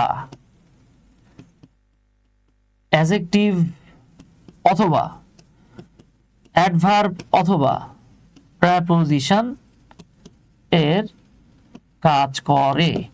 ইন্টারেস্টিং ফ্যাক্ট হচ্ছে, আমি কিন্তু এই যে লিখে দিছি এইখানে, প্রেপোজিশন দিয়ে শুরু, নাউন দিয়ে শেষ, এই ফ্রেজটাকে প্রেপোজিশনাল ফ্রেজ বলা হয়। এটা একটা প্রেপোজিশনাল ফ্রেজ, আমরা প্রিপোজিশন বলি, রিয়েল প্রোনাউন্সিয়েশন হচ্ছে প্রেপোজিশন। এই যে দেখেন, এইটা প্রেপোজিশন দিয়ে শুরু, নাউন দিয়ে শেষ, এইটা একটা প্রেপোজিশনাল ফ্রেজ, তবে সে অ্যাডজেক্টিভের কাজ করে। এইটা একটা প্রেপোজিশনাল ফ্রেজ, তবে সে অ্যাডভার্বের কাজ করে। এইটা একটা প্রেপোজিশনাল ফ্রেজ যেটা প্রেপোজিশনের কাজ করে। এখন আমরা অ্যাডজেক্টিভের কাজ যখন করছে তখন অ্যাডজেক্টিভে পেয়েছি, যখন অ্যাডভার্বের কাজ করছে তখন অ্যাডভার্বে পেয়েছি, আর তো এখন প্রেপোজিশন হিসেবে দেখবেন। তাহলে দেখেন আমরা কয়টা উদাহরণ দিই। যেমন আপনি যদি বলেন he came here in order to meet me. এখন আপনাকে যদি বলে ইন অর্ডার টু, কি ফ্রেজ বলবেন? শুরু হয়েছে প্রেপোজিশন, শেষ হয়েছে প্রেপোজিশন দিয়ে, তার মানে প্রেপোজিশনাল ফ্রেজ। ওকে, এবার আমি যদি বলি হি came to meet me, এবার আপনাকে যদি বলা হয় যে ভাই এটা কি, শুরু হয়েছে প্রেপোজিশন, শেষ হয়েছে, ভাই এটা শুধু দেখেন আমি এখানে নাউন লিখে রাখছি, মাথায় রাখেন যেটা নাউন সেটা প্রোনাউনও হইতে পারে ভাই, যেটা নাউন সেটা প্রোনাউনও হইতে পারে। এখন আমি দেখেন এখানে কিন্তু মি না লেখা, আমি এখানে একটা মানুষের নাম লিখে দিতে পারতাম। হি কেম টু মিট মৌ, সে মৌর সাথে মিট করতে এসেছিল, হ্যাঁ আমি একটা নামও লিখতে পারতাম। তাইলে এখন আপনি বলতে পারেন যে ভাই এইটা কি ফ্রেজ বলেন তো, এটা অ্যাডজেক্টিভ, অ্যাডভার্ব নাকি অন্য কিছু? তাহলে দেখেন হি কেম, সে এসেছিল। আপনি প্রশ্ন করেন কি এসেছিল, উত্তর নাই। কাকে এসেছিল, উত্তর নাই। আপনি প্রশ্ন করেন কেন এসেছিল, কেন প্রশ্নের উত্তরে আমরা জানি সেটা কি হয়, অ্যাডভার্ব ফ্রেজ হয়। এটা অ্যাডভার্ব ফ্রেজ। অপশনে যদি অ্যাডভার্ব ফ্রেজ না থাকে তাহলে আপনি এটাকে বলবেন প্রেপোজিশনাল ফ্রেজ। আর যদি অপশনে অ্যাডভার্ব ফ্রেজ দেয়া থাকে তাহলে আমরা অ্যাডভার্ব ফ্রেজ লিখব। এইটা একবারে ড্যাম শিওর প্রেপোজিশনাল ফ্রেজই হয়। আসেন আমি এবার আপনাদেরকে প্র্যাকটিক্যাল এক্সাম্পল দেখাই। তাহলে আমি বললাম কোন ফ্রেজ কোন সেন্টেন্সে প্রেপোজিশনে কাজ করলে তাকে প্রেপোজিশনাল ফ্রেজ বলে। নোট, প্রেপোজিশনাল ফ্রেজ দুই ভাবে গঠন হতে পারে। এক নাম্বারটা হচ্ছে প্রেপোজিশন দিয়ে শুরু হবে, প্রেপোজিশন দিয়ে শেষ হবে, ঠিক আছে? এটা আমরা সবাই জানি। যেমন in case of, with, a, view to, শুরু হচ্ছে প্রেপোজিশন দিয়ে, শেষ হচ্ছে প্রেপোজিশন দিয়ে। হ্যাঁ, দুই নাম্বার যেটা, এটা একটা ডেঞ্জারাস মনে হয় অনেকের কাছে, শুরু হয় প্রেপোজিশন দিয়ে, শেষ হয় নাউন দিয়ে। হ্যাঁ, এখানে বলা হয়েছে দেখেন, তবে দ্বিতীয় শ্রেণীর অর্থাৎ প্রেপোজিশন দিয়ে শুরু কিন্তু নাউন বা প্রোনাউন দিয়ে শেষ, যেই ফ্রেজগুলো এরা নাউনের কাজ করতে পারে। আমি নাউনটা কেটে রাখছি, হ্যাঁ আমি নাউনটা কেটে রাখছি কারণ অনেকে এটা মানে, অনেকে এটা মানে না। এরা অ্যাডজেক্টিভের কাজ করে, অ্যাডভার্বের কাজ করে, অথবা প্রেপোজিশন হিসেবে কাজ করে। এইবার আপনাদেরকে উদাহরণ হিসেবে আমি কিছু উদাহরণ দিয়ে রাখছি। আপনারা জাস্ট যদি এই যে 28তম বিসিএস এর প্রশ্নটা দেখেন, এটা 28th বিসিএস এ আসছিল। 28তম বিসিএস একটা প্রশ্ন আসছিল। প্রশ্নটা খেয়াল করেন, প্রশ্নটা হচ্ছে উই আর ওয়েটিং, আমরা অপেক্ষা করছি। তাহলে অপেক্ষা করছি এটা কিন্তু ভার্ব। আপনি এটাকে প্রশ্ন করেন আমরা অপেক্ষা করছি, খুব ভালো কথা। কেন অপেক্ষা করছি? ফর দা বাস, শুরু হয়েছে প্রেপোজিশন দিয়ে, শেষ হয়েছে নাউন দিয়ে। ভার্বকে কেন দিয়ে প্রশ্ন করলে উত্তরে কি পাওয়া যায়? অ্যাডভার্ব ফ্রেজ পাওয়া যায়। তার মানে এটা অ্যাডভার্ব। এখন সমস্যা হচ্ছে এক নম্বরে নাউন দেয়া। সমস্যা হলে এক নম্বরে নাউন দেয়া এটা হবে না, কারণ এটা অবজেক্ট না। আপনি কি এবং কাকে দিয়ে প্রশ্ন করলে উত্তর পাচ্ছেন না। এটা তো কোনো কালেই ইনফিনিটিভ না। এখন অপশনে ভার্ব ফ্রেজ, এটা তো ভার্ব ফ্রেজ হওয়ার সুযোগই নাই। তাহলে কারেক্ট অপশন হচ্ছে প্রেপোজিশনাল ফ্রেজ। 28তম বিসিএস এর প্রশ্ন, খেয়াল করেন। এখন অনেকে বলতে পারে ভাইয়া এটা তো অ্যাডভার্ব ফ্রেজ। ভাই আমরা তো একটু আগেই বলে আসছি যে প্রেপোজিশনাল ফ্রেজগুলো অ্যাডভার্বের কাজ করতে পারে। তবে যদি আপনার এইখানে ই অপশন দিয়ে অ্যাডভার্ব ফ্রেজ দেওয়া থাকতো তখন একটাও না নিয়ে আপনাকে অ্যাডভার্ব নিতে হতো। বাট অপশনে যেহেতু অ্যাডভার্ব নাই, তাহলে আপনাকে এমন একটা ফ্রেজ নিতে হবে যেটা অ্যাডভার্বের কাজ করে। আমরা জানি প্রিপোজিশনাল ফ্রেজ অ্যাডভার্বের কাজ করে, তাই আমরা অ্যাডভার্ব হিসেবে এটা নিয়েছি। এই দেখেন কত চমৎকার একটা কোশ্চেন, কত চমৎকার একটা কোশ্চেন আমরা 28তম বিসিএস এ পেয়েছি। এই যে আমরা না একটু আগে বললাম, এই যে এইভাবে যদি শুরু হয় সেটা কিন্তু অ্যাডভার্বের কাজও করে।